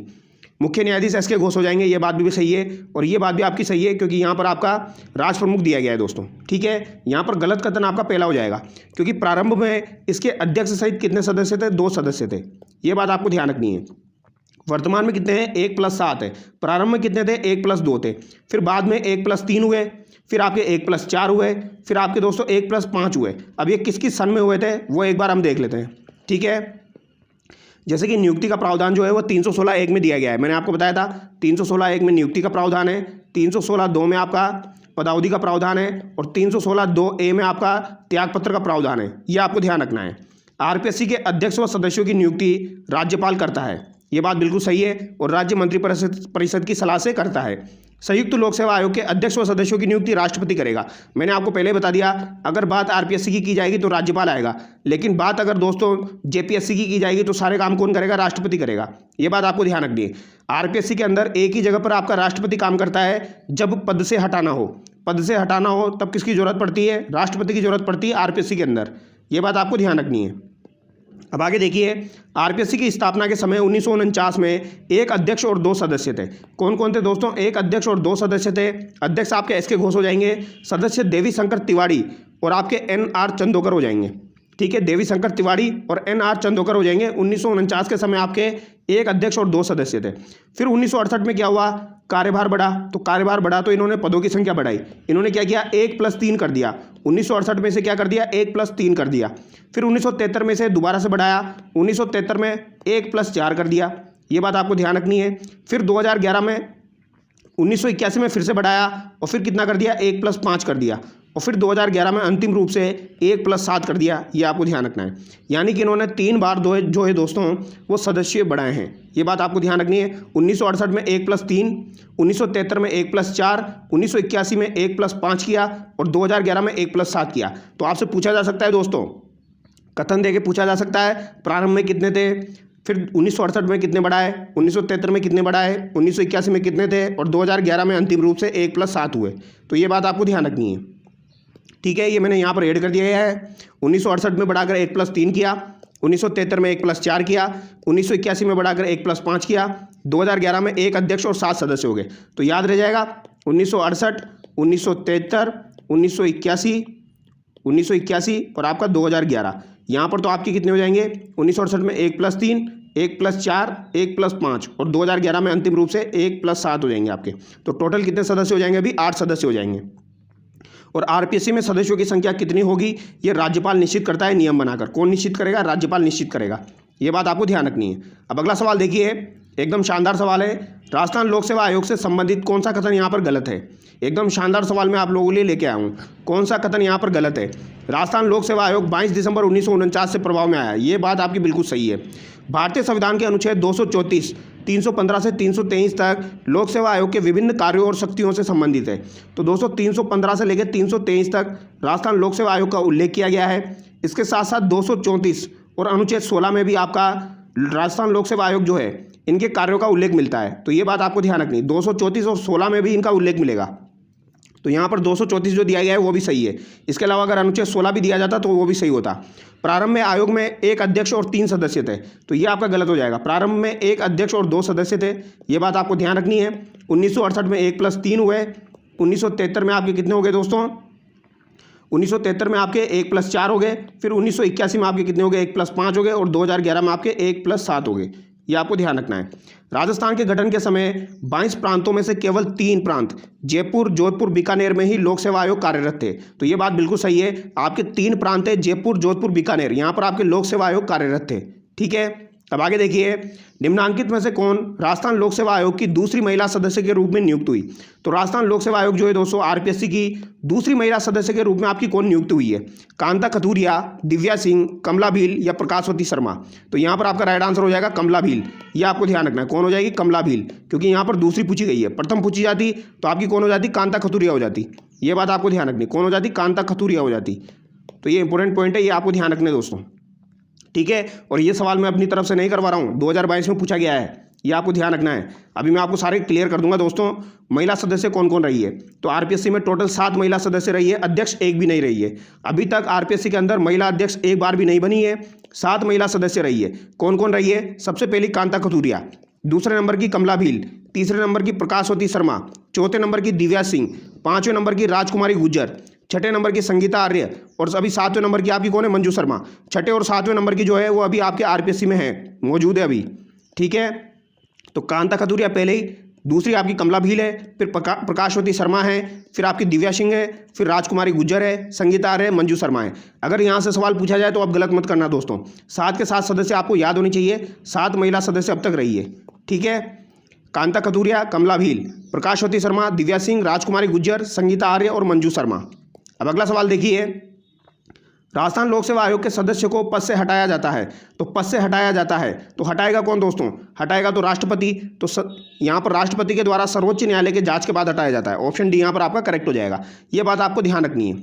ठीक है, 315 में तो आपका गठन दिया गया था, 316 में आपकी नियुक्ति, आपकी पदावधि और आपका त्यागपत्र दिया गया है। 317 में दोस्तों आपका हटाना दिया गया है।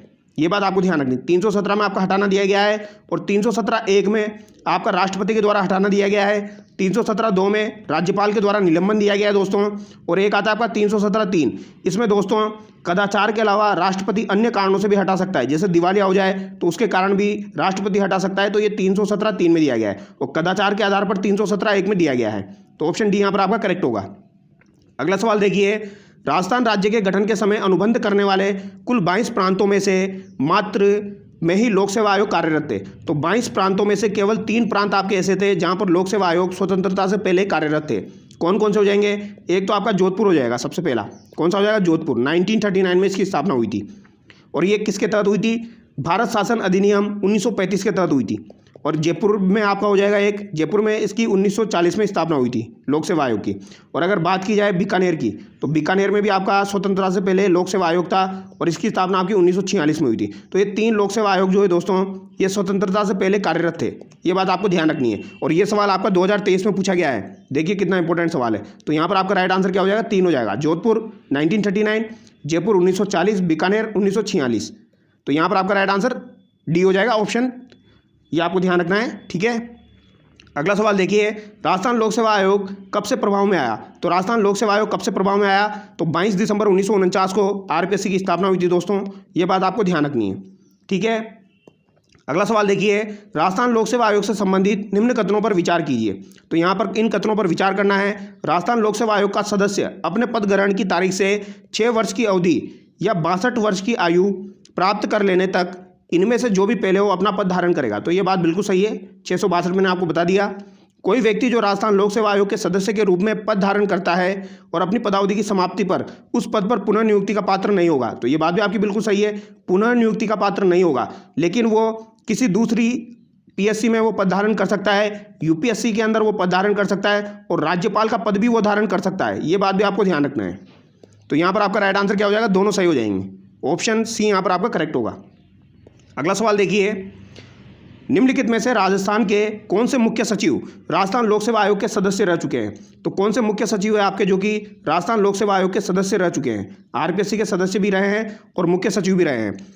श्यामलदास उज्ज्वल, सुंदर लाल खुराना, मोहन मुखर्जी, आनंद मोहन लाल। तो यहाँ पर आपका राइट आंसर हो जाएगा एस डी उज्ज्वल। ये आपको ध्यान रखना है दोस्तों, एस डी उज्ज्वल आपका राइट आंसर हो जाएगा, यानी ऑप्शन है करेक्ट होगा आपका। श्यामलदास उज्ज्वल जो है ये मुख्य सचिव भी रहे हैं और साथ साथ आरपीएससी के सदस्य भी रह चुके हैं। तो ये क्या रहे हैं? ये मुख्य सचिव भी रहे हैं और इसके साथ साथ ये आरपीएससी के सदस्य भी रह चुके हैं। तो इस तरीके के सवाल आरपीएससी के द्वारा पूछे जाते हैं, ये आपको ध्यान रखना है। तो सर्वाधिक कार्यकाल वाले आरपीएससी के चेयरमैन देवी शंकर तिवारी हो जाएंगे। तो अगर आपसे पूछा जाए डीएस तिवारी जो है ये आपके सर्वाधिक कार्यकाल वाले जो है आरपीएससी के चेयरमैन हो जाएंगे। 1951 से 1958 6 वर्ष 5 माह तक ये रहे हैं। न्यूनतम कार्यकाल वाले पूछे जाए तो न्यूनतम कार्यकाल वाले आपके बीएल रावत हो जाएंगे। कौन हो जाएंगे दोस्तों? बीएल रावत हो जाएंगे। ये आपको ध्यान रखना है। ये कब से कब तक रहे? 1966 से लेकर आपके 1966 तक ही रहे हैं। मात्र 34 दिन ये रहे हैं दोस्तों, मात्र 34 दिन का कार्यकाल इनका रहा है बीएल रावत का। तो सबसे ज़्यादा कार्यकाल पूछा जाए तो देवी शंकर तिवारी का हो जाएगा, सबसे कम कार्यकाल पूछा जाए तो बीएल रावत का हो जाएगा। अब आगे देखिए एनके बेरवा। एनके बेरवा जो है दोस्तों ये भी नाम आपको ध्यान रखना है, यहाँ से सवाल आपका पूछा जाएगा। राजस्थान लोक सेवा आयोग के अध्यक्ष भी रहे हैं और सचिव भी रहे हैं। तो ये अध्यक्ष प्लस सचिव रहे हैं आपके। एनके बेरवा जो है दोस्तों ये आपके अध्यक्ष भी रहे हैं और सचिव भी रहे हैं। ये बात आपको ध्यान रखनी है, ठीक है। तो अगर पूछा जाए ऐसे कौन से महानुभव है आपके जो कि अध्यक्ष भी रहे हैं और सचिव भी रहे हैं, तो ये आपके एनके बेरवा हो जाएंगे। और अगर आपसे पूछा जाए ओपी गुप्ता क्या क्या रहे हैं, तो ये आरपीएससी के ऐसे सदस्य थे जो राज्य सरकार के मुख्य सचेतक भी रहे हैं। तो राज्य सरकार के मुख्य सचेतक रहे हैं, ऐसे कौन से आपके सदस्य हो जाएंगे? तो ये आपके ओपी गुप्ता हो जाएंगे। कौन हो जाएंगे? ओपी गुप्ता। और एस डी उज्ज्वल मैंने आपको बता ही दिया, ये आपके मुख्य सचिव भी रहे हैं और आरपीएससी के सदस्य भी रहे हैं। तो यहाँ से सवाल पूछे जाएंगे, ध्यान रखना है। एनके बेरवा पूछा जाए तो अध्यक्ष प्लस सचिव, ओपी गुप्ता पूछा जाए तो मुख्य सचेतक प्लस सदस्य, एस डी उज्ज्वल पूछा जाए तो मुख्य सचिव प्लस सदस्य। ये आपको ध्यान रखना है। अब आगे देखिए, निम्नांकित में से कौन राजस्थान लोक सेवा आयोग के सचिव एवं अध्यक्ष दोनों रहे हैं? तो देखिए सवाल भी पूछा जा चुका है, सचिव भी रहे हैं और अध्यक्ष भी रहे हैं। तो कौन हो जाएंगे भाई साहब? एनके बेरवा, यतीन्द्र सिंह, डीडी चौहान, देवेंद्र सिंह। तो अभी मैंने आपको बताया सचिव भी रहे हैं और आपके अध्यक्ष भी रहे हैं, एनके बेरवा हो जाएंगे, ठीक है। ऑप्शन ए यहाँ पर आपका करेक्ट हो जाएगा। अब यहाँ पर कुछ और भी देखिए, श्रीमती कांता खतूरिया जो है दोस्तों और प्रकाशवती शर्मा जो है ये आरपीएससी व यूपीएससी दोनों की सदस्य रही है। ये आरपीएससी की भी सदस्य रही है और आपके यूपीएससी की भी सदस्य रही है। कांता खतूरिया और प्रकाशवती शर्मा। और कमला भील जो है दोस्तों, ये आरपीएससी की ऐसी सदस्य थी जो राजस्थान सरकार में राज्य मंत्री भी रही है। तो अगर आपसे पूछा जाए ऐसी सदस्य बताइए महिलाओं में जो राज्य मंत्री भी रही है और आपकी सदस्य भी रही है, तो ये कमला भील हो जाएगी। ये आपको ध्यान रखना है। श्रीमती कांता खतूरिया राजस्थान राज्य महिला आयोग की अध्यक्ष भी रह चुकी है, प्रथम अध्यक्ष, और पूर्व विधायक भी रही है। तो कांता खतूरिया जो है दोस्तों, ये इंपॉर्टेंट है। ये आपकी पहली महिला आयोग की अध्यक्ष भी रही है और पूर्व विधायक भी रह चुकी है, और ये यूपीएससी की सदस्य भी रही है। और प्रकाशवती शर्मा जो है वो भी आपकी यूपीएससी की सदस्य रही है। कमला भील जो है वो सरकार में राज्य मंत्री रही है। अगर आपसे पूछा जाए एससी त्रिपाठी क्या रहा है दोस्तों, तो संघ लोक सेवा आयोग के सदस्य और आरपीएससी के अध्यक्ष रह चुके हैं आपके एससी त्रिपाठी। तो एससी त्रिपाठी जो है दोस्तों, ये आरपीएससी के सदस्य अध्यक्ष रह चुके हैं, और संघ लोक सेवा आयोग यानी यूपीएससी जो है उसके ये सदस्य रह चुके हैं। यानी कि यहाँ पर तो ये अध्यक्ष रहे हैं और वहाँ पर ये सदस्य रहे हैं। ये बात आपको ध्यान रखनी है। एससी त्रिपाठी। एक है आपका सीआर चौधरी, इंपॉर्टेंट है दोस्तों। आरपीएससी के ऐसे अध्यक्ष है जो कि लोकसभा सांसद रह चुके हैं और केंद्र सरकार में मंत्री भी रहे हैं। तो सीआर चौधरी वाला सवाल भी आपका एग्जाम में पूछा जा चुका है, ध्यान रखना है। सीआर चौधरी जो है लोकसभा सांसद भी रहे हैं और केंद्र सरकार में मंत्री भी रहे हैं। ये आपको ध्यान रखना है। इसके अलावा एक और नाम आपको ध्यान रखना है, दुलेश्वर मीणा। दुलेश्वर मीणा जो है ये आरपीएससी के ऐसे सदस्य हैं जो कि लोकसभा सांसद रहे हैं। सीआर चौधरी आपके लोकसभा सांसद भी रहे हैं, लेकिन ये अध्यक्ष रहे हैं, और ये ऐसे सदस्य हैं जो कि लोकसभा सांसद रहे हैं। तो ये बात आपको ध्यान रखनी है। अध्यक्ष प्लस लोकसभा सांसद पूछा जाए तो सीआर चौधरी, सदस्य प्लस लोकसभा सांसद पूछा जाए तो दुलेश्वर मीणा। ये आपको ध्यान रखना है। देवेंद्र सिंह एवं भूपेंद्र यादव राजस्थान पुलिस के पूर्व महानिदेशक डीजीपी जो आरपीएससी के चेयरमैन भी रहे हैं, और एनएल जैन आरपीएससी के ऐसे सदस्य जो राजस्थान विधानसभा के पूर्व स्पीकर रहे हैं। तो एनएल जैन जो है ये पूर्व स्पीकर रहे हैं आपके, ये आपको ध्यान रखना है। और देवेंद्र सिंह और भूपेंद्र यादव आपके पूर्व डीजीपी भी रहे हैं और ये आरपीएससी के चेयरमैन भी रहे हैं। रघुकुल तिलक भी इंपॉर्टेंट है दोस्तों। ये आरपीएससी के ऐसे सदस्य रह चुके हैं जो कि राज्यपाल का पद भी इन्होंने धारण किया है। तो ये राज्यपाल भी रह चुके हैं। ये बात आपको ध्यान रखनी है, और ये आपके सदस्य रहे हैं आरपीएससी के, रघुकुल तिलक। अब अगला सवाल देखिए दोस्तों, यहाँ पर दोस्तों एक और पॉइंट है, जैसे कि कांता खतूरिया, शिवपाल सिंह, दिव्या सिंह, श्याम सुंदर शर्मा आरपीएससी के ऐसे सदस्य हैं जिन्होंने अपना त्यागपत्र राज्यपाल को दे दिया। तो अगर आपसे पूछा जाए त्यागपत्र राज्यपाल को देने वाले कौन कौन हो जाएंगे आपके, तो ये दोस्तों कांता खतूरिया हो जाएगी, शिवपाल सिंह हो जाएंगे, दिव्या सिंह हो जाएगी, श्याम सुंदर शर्मा हो जाएंगे। 4 नाम आपको ध्यान रखने, कांता खतूरिया, शिवपाल सिंह, दिव्या सिंह, श्याम सुंदर शर्मा। और हबीब खां गोरान जो है दोस्तों, ये आरपीएससी के ऐसे अध्यक्ष रहे हैं जिन्होंने कार्यकाल पूर्ण होने से पहले ही त्यागपत्र दे दिया। तो कार्यकाल पूर्ण नहीं हुआ इनका, उससे पहले इन्होंने त्यागपत्र दे दिया आपके हबीब खां गोरान। ये आपको ध्यान रखना है, हबीब खां गोरान। और कांता खतूरिया, शिवपाल सिंह, दिव्या सिंह, श्याम सुंदर शर्मा आरपीएससी के ऐसे सदस्य हैं जिन्होंने अपना त्यागपत्र राज्यपाल को दिया। आरपीएससी द्वारा 1986 में राजस्थान प्रशासनिक एवं अधीनस्थ सेवा आरएस का आयोजन किया गया। तो आरएस का आयोजन सर्वप्रथम आरपीएससी के द्वारा कब किया गया, 1986 में किया गया। ये पॉइंट भी आपको ध्यान रखना है, हो सकता है फ्यूचर में पूछ लिया जाए। हबीब खां गोरान कौन हो जाएंगे, जिन्होंने अपना कार्यकाल पूरा होने से पहले ही त्यागपत्र दे दिया। और कांता खतूरिया, दिव्या सिंह, शिवपाल सिंह और श्याम सुंदर शर्मा ये ऐसे सदस्य हो जाएंगे जिन्होंने अपना त्यागपत्र राज्यपाल को दिया। अब अगला सवाल देखिए, राजस्थान लोक सेवा आयोग अपना वार्षिक प्रतिवेदन प्रस्तुत करता है। तो राजस्थान लोक सेवा आयोग अपना वार्षिक प्रतिवेदन किसको प्रस्तुत करता है, राजस्थान के मुख्यमंत्री को, राज्यपाल को, मुख्य न्यायमूर्ति को, या भारत के राष्ट्रपति को। तो राजस्थान के राज्यपाल को देगा, ऑप्शन बी यहाँ पर आपका करेक्ट होगा। और अनुच्छेद 323 के तहत ये अपना दोस्तों वार्षिक प्रतिवेदन यानी अपनी रिपोर्ट किसको देता है, ये राज्यपाल को देता है। तो किसके तहत देता है, तो अनुच्छेद 323 में इसका उल्लेख किया गया है। ठीक है, 315 से लेकर 323 तक आपका आरपीएससी का उल्लेख है। उसमें जो 323 वाला यानी अंतिम वाला जो है, इसमें आपकी रिपोर्ट दी गई है। अगला सवाल देखिए, आरपीएससी का अध्यक्ष अपना त्यागपत्र किसे देगा, तो त्यागपत्र किसे देगा, राज्यपाल को देगा। ऑप्शन सी यहाँ पर आपका करेक्ट होगा।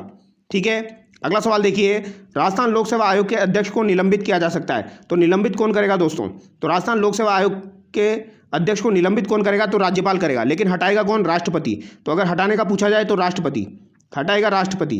राष्ट्रपति दोस्तों 317(1) और 317(3) के तहत हटाता है। ये बात आपको ध्यान रखनी, कदाचार के आधार पर 317(1) में हटाएगा और कदाचार के अलावा 317(3) में हटाएगा। और निलंबन जो है वो 317(2) में दिया गया है राज्यपाल का। ये बात आपको ध्यान रखनी है।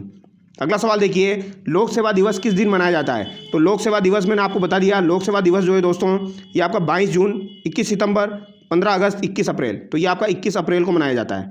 लोक सेवा दिवस आपका 21 अप्रैल को मनाया जाता है, ये आपको ध्यान रखना है। अगला सवाल देखिए, राजस्थान लोक सेवा आयोग की निम्नांकित में से कौन सी पूर्व महिला सदस्य संघ लोक सेवा आयोग की सदस्य भी रही है। तो देख लीजिए दोस्तों, ये एसआई के एग्जाम में पूछा गया आपसे, पूर्व महिला सदस्य संघ लोक सेवा आयोग की सदस्य भी रही है। तो श्रीमती कांता कतूरिया, कमला भील, प्रकाशवती शर्मा, दिव्या सिंह। तो आपकी कांता कतूरिया और प्रकाशवती शर्मा जो है दोस्तों, ये आपकी यूपीएससी की सदस्य भी रही है और साथ ही साथ ये आरपीएससी की सदस्य भी रही है। तो यहाँ पर आपका राइट आंसर क्या हो जाएगा, 1 और 3 हो जाएगा, यानी कि ऑप्शन बी करेक्ट हो जाएगा। अगला सवाल देखिए, राजस्थान लोक सेवा आयोग अपना वार्षिक प्रतिवेदन प्रस्तुत करता है। तो ये भी मैंने आपको बता दिया, ये राज्यपाल को देगा, राजस्थान के राज्यपाल को, अनुच्छेद 323 के तहत। अच्छा, अगर आपसे पूछा जाए 322 में क्या है और 321 में क्या है, तो 322 में तो दोस्तों खर्चे दिए गए हैं, ठीक है, खर्चे दिए गए हैं, यानी कि आरपीएससी का जो भी खर्चा वर्चा होगा वो राज्यपाल तय करेगा, संचित निधि से दिया जाएगा। तो वो 322 में आपका दिया गया है, वो बात आपको ध्यान रखनी है। और 321 का भी आगे आ जाएगा। आगे देखिए, राजस्थान लोक सेवा आयोग के सदस्यों की संख्या और सेवा शर्तों का अवधारण कौन करता है। तो राजस्थान लोक सेवा आयोग के सदस्यों की संख्या और सेवा शर्तों का अवधारण कौन करेगा, तो ये आपका राज्यपाल करेगा दोस्तों। कौन करेगा, राज्यपाल करेगा, ये आपको ध्यान रखना है। तो सेवा शर्तों का जो उल्लेख है वो किस में दिया गया है, तो ये अनुच्छेद 318 में दिया गया है, ठीक है। और 321 जो है दोस्तों, उसमें दोस्तों विस्तार का दिया गया है, यानी कि आरपीएससी जो है उसके कार्यों में विस्तार किया जा सकता है, राज्यपाल जो है उनके कार्यों में विस्तार भी कर सकता है, या राज्य विधानमंडल कर सकती है। तो ये 321 में दिया गया है आपका, ठीक है। आगे देखिए, 2 या 2 से अधिक राज्यों के लिए गठित संयुक्त लोक सेवा आयोग के अध्यक्ष की नियुक्ति कौन करता है। तो यहाँ पर पूछा गया है जेपीएससी के बारे में दोस्तों, संयुक्त लोक सेवा आयोग के अध्यक्ष की नियुक्ति कौन करेगा। तो मैंने आपको बताया जेपीएससी का कभी भी पूछा जाए तो यहाँ पर राष्ट्रपति आपका आंसर होगा। तो कौन हो जाएगा, भारत के राष्ट्रपति के द्वारा। ऑप्शन बी यहाँ पर आपका करेक्ट हो जाएगा, ठीक है। अगला सवाल देखिए, राजस्थान लोक सेवा आयोग के संबंध में निम्नांकित में से कौन सा कथन सत्य नहीं है। यहाँ पर कौन सा कथन आपका सत्य नहीं है।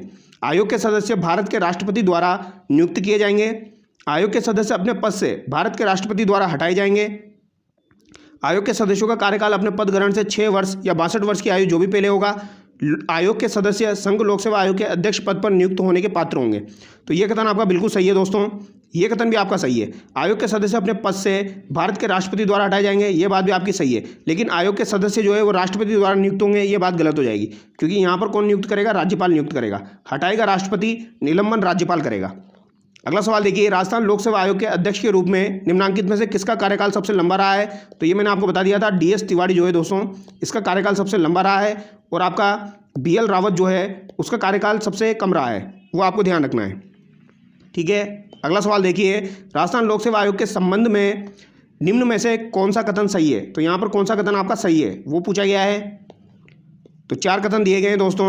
आयोग के अध्यक्ष एवं सदस्य तब तक अपने पद पर बने रहते हैं जब तक कि 6 वर्ष का कार्यकाल और 60 वर्ष की आयु पूर्ण नहीं कर लेते। तो ये कथन तो आपका गलत है दोस्तों। यहाँ पर क्या पूछा गया है, यहाँ पर पूछा गया है कौन से कथन आपके सही है। तो ये कथन तो आपका गलत हो जाएगा, ठीक है, क्योंकि 41वां संविधान संशोधन जो हुआ था आपका 1976 में, उसके तहत 60 वर्ष से बढ़ाकर 62 वर्ष आयु कर दी गई है। इसका गठन 1 अगस्त 1949 को हुआ, तो ये कथन भी आपका गलत हो जाएगा। गठन जो है वो दोस्तों आपको 22 दिसंबर 1949 को हुआ है, ये बात आपको ध्यान रखनी है, ठीक है। कभी कभार आपको 20 अगस्त 1949 भी मिलेगा, तो वो भी आपको ध्यान रखना है, वो भी सही माना जाता है। आयोग का सदस्य बनने के लिए कोई योग्यता निर्धारित नहीं है, सिवाय इसके कि आधे सदस्य केंद्र या राज्य सरकार के अधीन 10 वर्ष तक पदासीन रहे हों। तो ये कथन आपका बिल्कुल सही है दोस्तों, क्योंकि आरपीएससी में दोस्तों आपके जो सदस्य हैं उनकी योग्यता का उल्लेख नहीं किया गया है। उनकी योग्यता इतनी बताई गई है, कम से कम 50% आपके ऐसे होने चाहिए, जो कि आधे सदस्य आपके ऐसे होने चाहिए जो कि केंद्र या राज्य सरकार के अधीन 10 वर्ष तक किसी प्रशासनिक सेवा में रहे हों। इतना यहाँ पर बोला गया है। Doctor SC. त्रिपाठी आयोग के प्रथम अध्यक्ष थे, तो ये भी गलत हो जाएगा। प्रथम अध्यक्ष आपके एस.के. घोष हो जाएंगे, यानी कि यहाँ पर आपका केवल 3rd ही सही है, यानी कि ऑप्शन बी यहाँ पर करेक्ट है। देखिए आप कितना डेंजर सवाल पूछा गया है। आगे देखिए, राजस्थान लोक सेवा आयोग के अध्यक्ष को निलंबित किया जा सकता है। तो निलंबित किया जा सकता है, कौन करेगा, राज्यपाल करेगा, राजस्थान के राज्यपाल के द्वारा, ठीक है।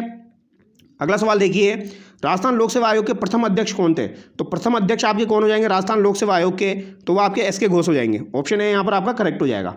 अगला सवाल देखिए, राजस्थान लोक सेवा आयोग के सदस्यों की अध्यक्ष सहित कुल संख्या है। तो सदस्यों की अध्यक्ष सहित कुल संख्या कितनी हो जाएगी, 1 + 7, जो कि आपकी 2011 में की गई है।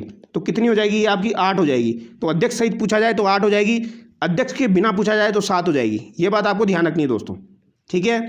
भारतीय संविधान के किस अनुच्छेद के अनुसार राजस्थान लोक सेवा आयोग अपना प्रतिवेदन संबंधित राज्य के राज्यपाल को सौंपते हैं। तो ये भी मैंने आपको बता दिया, 323 में इसका उल्लेख किया गया है। ऑप्शन डी यहाँ पर आपका करेक्ट हो जाएगा। रिपोर्ट का उल्लेख आपका किस में हो जाएगा, 323 में हो जाएगा, ठीक है। 315 में आपका गठन हो जाएगा, और 316 में दोस्तों आपका 316 1 आपको ध्यान रखना है, 316 2 आपको ध्यान रखना है, और 316 2A आपको ध्यान रखना है। यहाँ पर आपकी नियुक्ति दी गई है, यहाँ पर आपकी पदावधि दी गई है, यहाँ पर आपका त्यागपत्र दिया गया है। ठीक है, आगे देखिए, राज्य महाधिवक्ता व राज्य लोक सेवा आयोग के अध्यक्ष व सदस्यों की नियुक्ति कौन करता है? तो राज्य महाधिवक्ता और राज्य लोक सेवा आयोग के अध्यक्ष और सदस्यों की नियुक्ति कौन करेगा? राज्यपाल करेगा। ऑप्शन बी यहाँ पर आपका करेक्ट होगा। अगला सवाल देखिए, राजस्थान लोक सेवा आयोग के सदस्यों का कार्यकाल होता है, तो सदस्यों का कार्यकाल कितना होता है? तो ये मैंने आपको बता दिया 6 वर्ष या 62 वर्ष, जो भी आपका हो जाए। और ये कब किया गया? आपका 1976 में किया गया 41वें संविधान संशोधन से। ये बात भी आपको ध्यान रखनी है। तो यहाँ पर आपका राइट आंसर क्या हो जाएगा दोस्तों? 662 हो जाएगा, जो भी पहले हो। आगे देखिए, राजस्थान लोक सेवा आयोग का गठन कब हुआ? तो राजस्थान लोक सेवा आयोग का गठन कब हुआ आपका? तो ये आपका दोस्तों 20 अगस्त 1949। तो ये आपका सही माना जाता है, क्योंकि 20 अगस्त 1949 को गठन हुआ, लेकिन ऑफिशियल रूप से कार्य प्रारंभ 22 दिसंबर आपका 1949 से हुआ, क्योंकि आपकी आरपीसी की साइड पे यही दिया गया है 22 दिसंबर 1949। अगला सवाल देखिए, राजस्थान लोक सेवा आयोग का मुख्यालय कहाँ है? तो राजस्थान लोक सेवा आयोग का मुख्यालय कहाँ पर हो जाएगा? आपका अजमेर में हो जाएगा दोस्तों। कहाँ पर हो जाएगा? अजमेर में हो जाएगा। पहले इसका मुख्यालय आपका जयपुर में था दोस्तों, लेकिन 1956 में 1 नवंबर 1956 को इसका मुख्यालय जो है वो आपका अजमेर ट्रांसफर कर दिया गया। कौन सी समिति की सिफारिश पर? सत्यनारायण राव समिति की सिफारिश पर। यह आपको ध्यान रखना है। तो भारत शासन अधिनियम 1935 के तहत प्रांतों में लोक सेवा आयोग का गठन हुआ। स्वतंत्रता से पूर्व राजस्थान में 3 रियासतों में आपके लोक सेवा आयोग थे। मैंने आपको बता दिया, जोधपुर में 1939 में, जयपुर रियासत में 1940 में, बीकानेर में 1946 में आपके आरपीसी गठित किए जा चुके थे भारत शासन अधिनियम 1935 के तहत। ये बात आपको ध्यान रखनी है।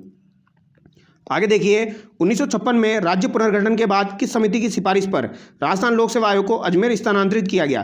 तो सत्यनारायण राव समिति की सिफारिश पर दोस्तों 1 नवंबर 1956 को आपका जो है ये अजमेर ट्रांसफर कर दिया गया। ये आपको ध्यान रखना है।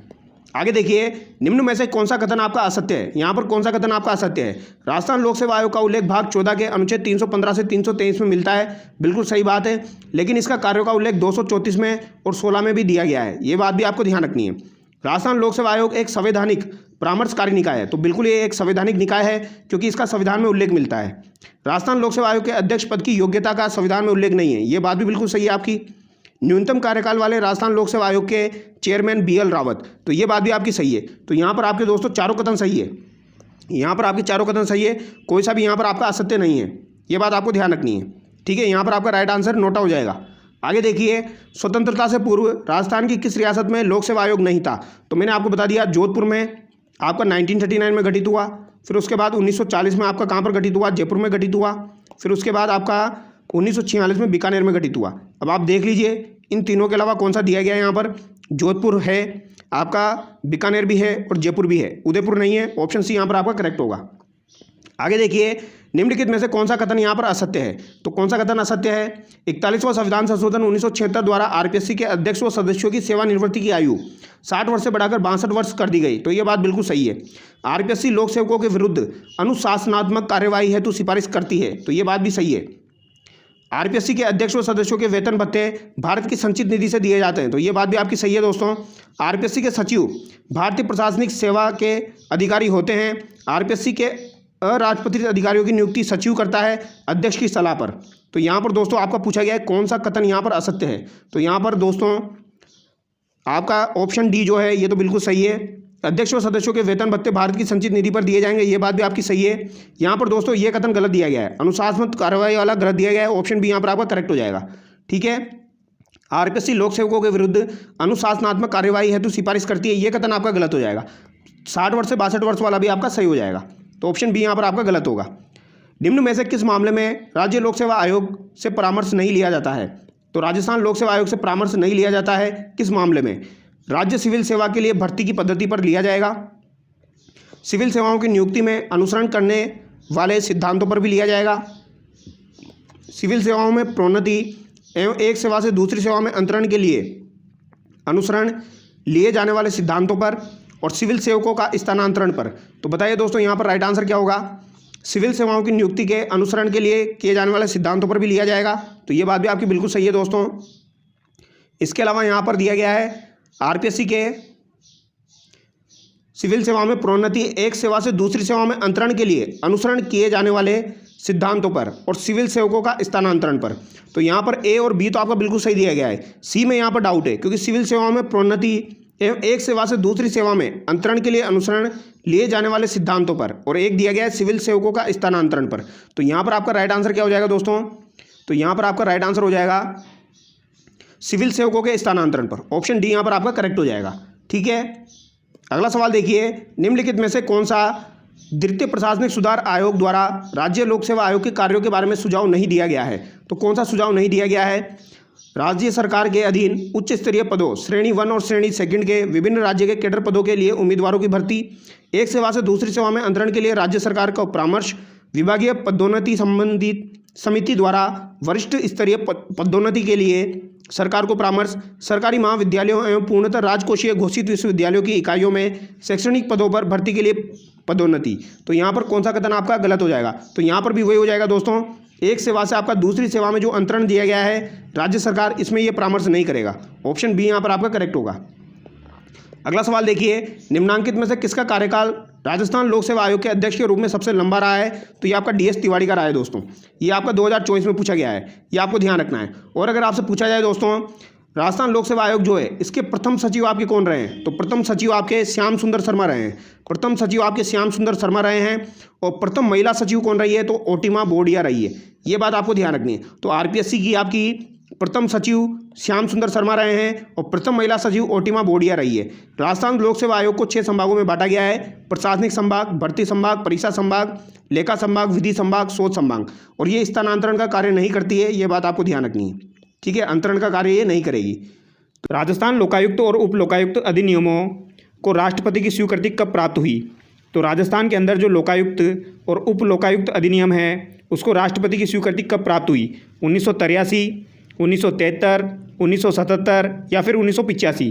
तो दोस्तों, राष्ट्रपति की स्वीकृति लोकायुक्त और उप लोकायुक्त अधिनियम को 1973 में प्राप्त हुई थी। ऑप्शन सी यहाँ पर आपका करेक्ट हो जाएगा। ये आपको ध्यान रखना है। और ये लागू कब हुआ था आपका? तो ये 3 फरवरी 1973 को लागू हुआ था। 3 फरवरी 1973 को लागू हुआ था, ये बात आपको ध्यान रखनी है। लेकिन अगर आपसे पूछा जाए जो प्रथम लोकायुक्त बने थे आपके ID दुआ जो थे ये प्रथम लोकायुक्त बने थे, इनकी नियुक्ति किस डेट को हुई थी? तो इनकी नियुक्ति जो है वो आपकी 28 अगस्त 1973 को हुई थी। ये बात आपको ध्यान रखनी है। ठीक है, यहाँ से आपका सवाल पूछा जा सकता है। लागू कब हुआ? 3 फरवरी 1973 को। अधिनियम आपका 1973 का हो जाएगा। ID दुआ जो आपके प्रथम लोकायुक्त बने थे उनकी नियुक्ति 28 अगस्त 1973 को हुई थी। ये बात आपको ध्यान रखनी है। और आजकल सवाल पूछा जाता है दोस्तों, सबसे ज़्यादा कार्यकाल किसका रहा, सबसे न्यूनतम कार्यकाल किसका रहा? तो वो भी मैं आपको साथ के साथ बता देता हूँ, वो भी आपको ध्यान रखना है। अगर आपसे पूछा जाए राजस्थान में सर्वाधिक कार्यकाल किसका रहा है, तो ये आपका MB शर्मा का रहा है। किसका रहा है दोस्तों? MB शर्मा का लोकायुक्त के रूप में सर्वाधिक कार्यकाल रहा है। ये बात आपको ध्यान रखनी है। और सबसे न्यूनतम कार्यकाल किसका रहा है? तो सबसे न्यूनतम कार्यकाल अगर आपसे पूछा जाए तो ये किसका रहा है दोस्तों? ये आपका रहा है VS दवे का। किसका रहा है दोस्तों? VS दवे जो है इनका न्यूनतम कार्यकाल रहा है। तो MB शर्मा जो है इनका अधिकतम कार्यकाल रहा है लोकायुक्त के रूप में। VS दवे जो है इनका न्यूनतम कार्यकाल रहा है। ये 2 बातें भी आपको ध्यान रखनी है। अब अगला सवाल देखिए, राजस्थान में लोकायुक्त के पद से संबंधित निम्नांकित कथनों पर विचार कीजिए। तो लोकायुक्त का जो पद है इससे संबंधित जो कथन दिए गए हैं उन पर आपको विचार करना है। पहला कथन देखिए, राज्यपाल लोकायुक्त की नियुक्ति करेंगे। तो राज्यपाल के द्वारा लोकायुक्त की नियुक्ति की जाती है, बिल्कुल सही बात है। लोकायुक्त को देय वेतन भत्ते पेंशन राजस्थान उच्च न्यायालय के मुख्य न्यायमूर्ति के समकक्ष होंगे। तो ये बात भी आपकी बिल्कुल सही है। उच्च न्यायालय का जो न्यायमूर्ति होता है दोस्तों आपका, उसके समकक्ष इसके वेतन भत्ते होते हैं। राजस्थान के मुख्यमंत्री के विरुद्ध शिकायतों का अन्वेषण लोकायुक्त द्वारा नहीं किया जा सकेगा। तो राजस्थान के मुख्यमंत्री के विरुद्ध जो शिकायत होगी उसका अन्वेषण लोकायुक्त नहीं करेगा। ये बात भी आपकी बिल्कुल सही है, क्योंकि मुख्यमंत्री जो है दोस्तों ये लोकायुक्त की जांच के दायरे में नहीं आते हैं। तो यहाँ पर तीनों कथन आपके सही हो जाएंगे, 1 2 3 तीनों यहाँ पर आपके सही हो जाएंगे। ठीक है, ऑप्शन डी यहाँ पर आपका करेक्ट हो जाएगा। और अगर आपसे पूछा जाए दोस्तों लोकायुक्त जो है ये आपका कैसा निकाय है, तो ये आपका बहुसदस्यीय निकाय है। कैसा निकाय है दोस्तों? बहुसदस्यीय निकाय है, जिसमें आपका 1 अध्यक्ष और 8 सदस्य होते हैं। ये बात भी आपको ध्यान रखनी है। 1+8 आपको ध्यान रखना है लोकायुक्त के अंदर। ठीक है, और अगर आपसे पूछा जाए दोस्तों सर्वप्रथम जो है लोकायुक्त विधेयक लाने वाला आपका प्रथम राज्य कौन सा था? तो लोकायुक्त विधेयक लाने वाला पहला राज्य आपका कौन था भारत में? तो ये उड़ीसा था। ये बात आपको ध्यान रखनी है। लेकिन अगर आपसे पूछा जाए लोकायुक्त संस्था बनाने वाला प्रथम राज्य कौन सा था? तो लोकायुक्त संस्था बनाने वाला प्रथम राज्य आपका कौन सा था? महाराष्ट्र था। ये बात आपको ध्यान रखनी है। यहाँ से सवाल एग्जामिनर पूछ लेता है। और कब? तो ये 1971 की बात हो जाएगी दोस्तों आपकी। 1971 जो विधेयक लाया गया था वो लोकायुक्त संस्था के रूप में सबसे पहले महाराष्ट्र के द्वारा लाया गया था। और अगर आपको पूछा जाए लोकायुक्त विधेयक लाने वाला प्रथम राज्य कौन सा था, तो ये उड़ीसा था। ठीक है, लेकिन संस्था के रूप में महाराष्ट्र हो जाएगा 1971 में। और नियम लागू कब हुआ? 1972 में हुआ, लेकिन ये भी आपका विधेयक 1971 में लेके आया था। तो विधेयक पूछा जाए तो उड़ीसा, और संस्था पूछा जाए लोकायुक्त संस्था, तो महाराष्ट्र आपको आंसर करना है। ठीक है, और लोकायुक्त संस्था को सबसे पहले समाप्त भी किसने किया था? तो सबसे पहले विधेयक कौन लाया था? आपका उड़ीसा लाया था। इसी तरीके से संस्था को समाप्त भी उड़ीसा राज्य ने ही किया था। सबसे पहले 1983 में बनाई गई थी, तो 1993 में इन्होंने समाप्त कर दिया था जो संस्था इनके द्वारा बनाई गई थी। ठीक है, ये आपको ध्यान रखना है। अब अगला सवाल देखिए, भारत के प्रथम लोकपाल कौन बने? तो भारत के जो प्रथम लोकपाल है आपके, वो कौन बने हैं, ये आपसे पूछा जा सकता है। तो भारत के प्रथम लोकपाल जो है दोस्तों, ये आपके कौन बने हैं? ये आपके PC घोष बने हैं। ये बात आपको ध्यान रखनी है, PC घोष बने हैं, पिनाकी चंद्र घोष। ऑप्शन डी यहाँ पर आपका करेक्ट हो जाएगा। अगला सवाल देखिए, निम्न में से कौन सा कथन असत्य है? तो यहाँ पर कौन सा कथन आपका असत्य है? राजस्थान में लोकायुक्त की नियुक्ति 28 अगस्त 1973 को हुई। तो ये बात आपकी बिल्कुल सही है। राजस्थान में लोकायुक्त की नियुक्ति कब हुई थी? 28 अगस्त 1973 को हुई थी, और लागू कब हुआ? 3 फरवरी 1973 को। लोकायुक्त गैर संवैधानिक सलाहकारी निकाय है, तो ये बात भी आपकी बिल्कुल सही है। इसका संविधान में उल्लेख नहीं है, तो ये गैर संवैधानिक और सलाहकारी निकाय हो जाएगा। राजस्थान के प्रथम उप लोकायुक्त KPU मेनन को बनाया गया, तो ये बात भी आपकी बिल्कुल सही है दोस्तों। लोकपाल व लोकायुक्त शब्द का सर्वप्रथम प्रयोग किसके द्वारा किया गया? के संतानम। तो ये कथन यहाँ पर गलत हो जाएगा दोस्तों, ये कथन यहाँ पर आपका गलत हो जाएगा। यहाँ पर आपका राइट आंसर क्या हो जाएगा? ऑप्शन डी हो जाएगा। ये बात आपको ध्यान रखनी है। अगर आपसे पूछा जाए संसद में सर्वप्रथम लोकपाल शब्द का प्रयोग किसके द्वारा किया गया, तो संसद में सर्वप्रथम लोकपाल शब्द का प्रयोग किसने किया था दोस्तों? तो ये आपके LM सिंघवी के द्वारा किया गया था। LM जो सिंघवी थे दोस्तों, इनके द्वारा लोकपाल शब्द का प्रयोग सर्वप्रथम संसद में किया गया था। ये बात आपको ध्यान रखनी है, LM सिंघवी। अगला सवाल देखिए, निम्नांकित में से कौन सा कथन सत्य है? तो इनमें से कौन सा कथन आपका सत्य है, ये पूछा गया है। स्वीडन की ओम्बुड्समैन संस्था के समान भारत में लोकपाल व लोकायुक्त संस्था का गठन किया गया, तो ये बात बिल्कुल सही है दोस्तों। सबसे पहले लोकायुक्त जो है, जिसको ओम्बुड्समैन बोला जाता है स्वीडन के अंदर, तो यहाँ पर इस संस्था का गठन किया गया था स्वीडन में, तो ये आपको ध्यान रखना है। केंद्र सरकार में लोकपाल अधिनियम 16 जनवरी 2014 से लागू हुआ, तो ये 16 जनवरी 2014 से लागू नहीं हुआ था, ये कथन आपका गलत हो जाएगा। ये आपका 1 जनवरी 2014 से लागू हुआ था। राज्यपाल द्वारा उप लोकायुक्त की नियुक्ति लोकायुक्त की सलाह पर की जाती है, तो उप लोकायुक्त की नियुक्ति राज्यपाल के द्वारा ही की जाएगी, लेकिन लोकायुक्त की सलाह पर की जाएगी, ये कथन आपका सही है। लोकायुक्त व उप लोकायुक्त को शपथ राज्यपाल या इस हेतु उसके द्वारा प्राधिकृत व्यक्ति द्वारा दिलाई जाती है, तो ये कथन भी आपका बिल्कुल सही हो जाएगा। ठीक है, तो यहाँ पर गलत कथन पूछा गया है, ऑप्शन 2 यहाँ पर आपका करेक्ट होगा, यानी कि 1, 3, 4 यहाँ पर आपका राइट आंसर होगा। ऑप्शन में 1, 3, 4 होगा, तो यहाँ पर सी आपका राइट हो जाएगा। अगला सवाल देखिए, राजस्थान के लोकायुक्त के क्षेत्राधिकार पर विचार कीजिए तथा सही उत्तर का चयन कीजिए। तो राजस्थान का जो लोकायुक्त है दोस्तों, इसके क्षेत्राधिकार में कौन कौन आते हैं और कौन कौन नहीं आते हैं, ये सवाल काफ़ी बार एग्जाम में पूछा जाता है, तो ये बात आपको ध्यान रखनी है दोस्तों, वेरी वेरी इंपॉर्टेंट है। ठीक है, यहाँ से सवाल जरूर एग्जाम में पूछा जाएगा। केवल मंत्री, मुख्यमंत्री सहित मंत्री, राजस्थान राज्य के कानून द्वारा स्थापित निगमों के सेवक, जिला प्रमुख, उप जिला प्रमुख, प्रधान एवं उप प्रधान। तो दोस्तों मुख्यमंत्री नहीं आते हैं इसकी जांच के दायरे में, तो 2 जो है ये तो गलत हो जाएगा आपका। 2 यहाँ से गया, यहाँ से गया, यहाँ से गया, तो यहाँ पर एक ही आंसर बचता है आपका 1, 3, 4। मंत्री जो है इसकी जांच के दायरे में आते हैं। राजस्थान राज्य के कानून द्वारा स्थापित निगमों के सेवक भी इसकी जांच के दायरे में आते हैं। जिला प्रमुख, उप जिला प्रमुख, प्रधान और उप प्रधान भी आते हैं, लेकिन सरपंच और उप सरपंच नहीं आते हैं, ये बात आपको ध्यान रखनी है। सरपंच और उप सरपंच जो है दोस्तों, वो इसकी जांच के दायरे में नहीं आते हैं। ये सवाल आपसे पूछा जा सकता है। एक बार मैं आपको बता देता हूं दोस्तों, कौन कौन इसकी जांच के दायरे में आते हैं और कौन कौन इसकी जांच के दायरे में नहीं आते हैं। तो अगर आप एक चीज़ याद रख लीजिए, या तो जो नहीं आते हैं वो याद रख लीजिए, या जो आते हैं वो याद रख लीजिए, आपका काम हो जाएगा। तो राज्यपाल अगर आपसे पूछा जाए तो राज्यपाल इसकी जाँच के दायरे में नहीं आता है, मुख्यमंत्री नहीं आता है। इसके अलावा अगर राज्य का महालेखाकार आपसे पूछा जाए तो महालेखाकार जो है दोस्तों, वो भी इसकी जांच के दायरे में नहीं आता है, ये बात आपको ध्यान रखनी है। RPSC के जो अध्यक्ष और सदस्य है वो भी इसकी जांच के दायरे में नहीं आते हैं। और अगर आपसे पूछा जाए उच्च न्यायालय के जो न्यायाधीश है वो भी इसकी जांच के दायरे में नहीं आते हैं, ये भी आपको ध्यान रखना है। राज्य चुनाव आयोग का मुख्य चुनाव आयुक्त जो है, जो कि आपके मधुकर गुप्ता है अभी, वो भी इनकी जाँच के दायरे में नहीं आते हैं, ये आपको ध्यान रखना है। चुनाव अधिकारी हो गया, प्रादेशिक चुनाव आयुक्त हो गया, ये इसकी जाँच के दायरे में नहीं आते हैं। और अगर आपसे पूछा जाए सेवानिवृत्त लोक सेवक इसकी जांच के दायरे में आते हैं या नहीं आते, तो सेवानिवृत्त जो सेवा से निवृत्त हो चुके हैं वो भी इसकी जांच के दायरे में नहीं आते हैं।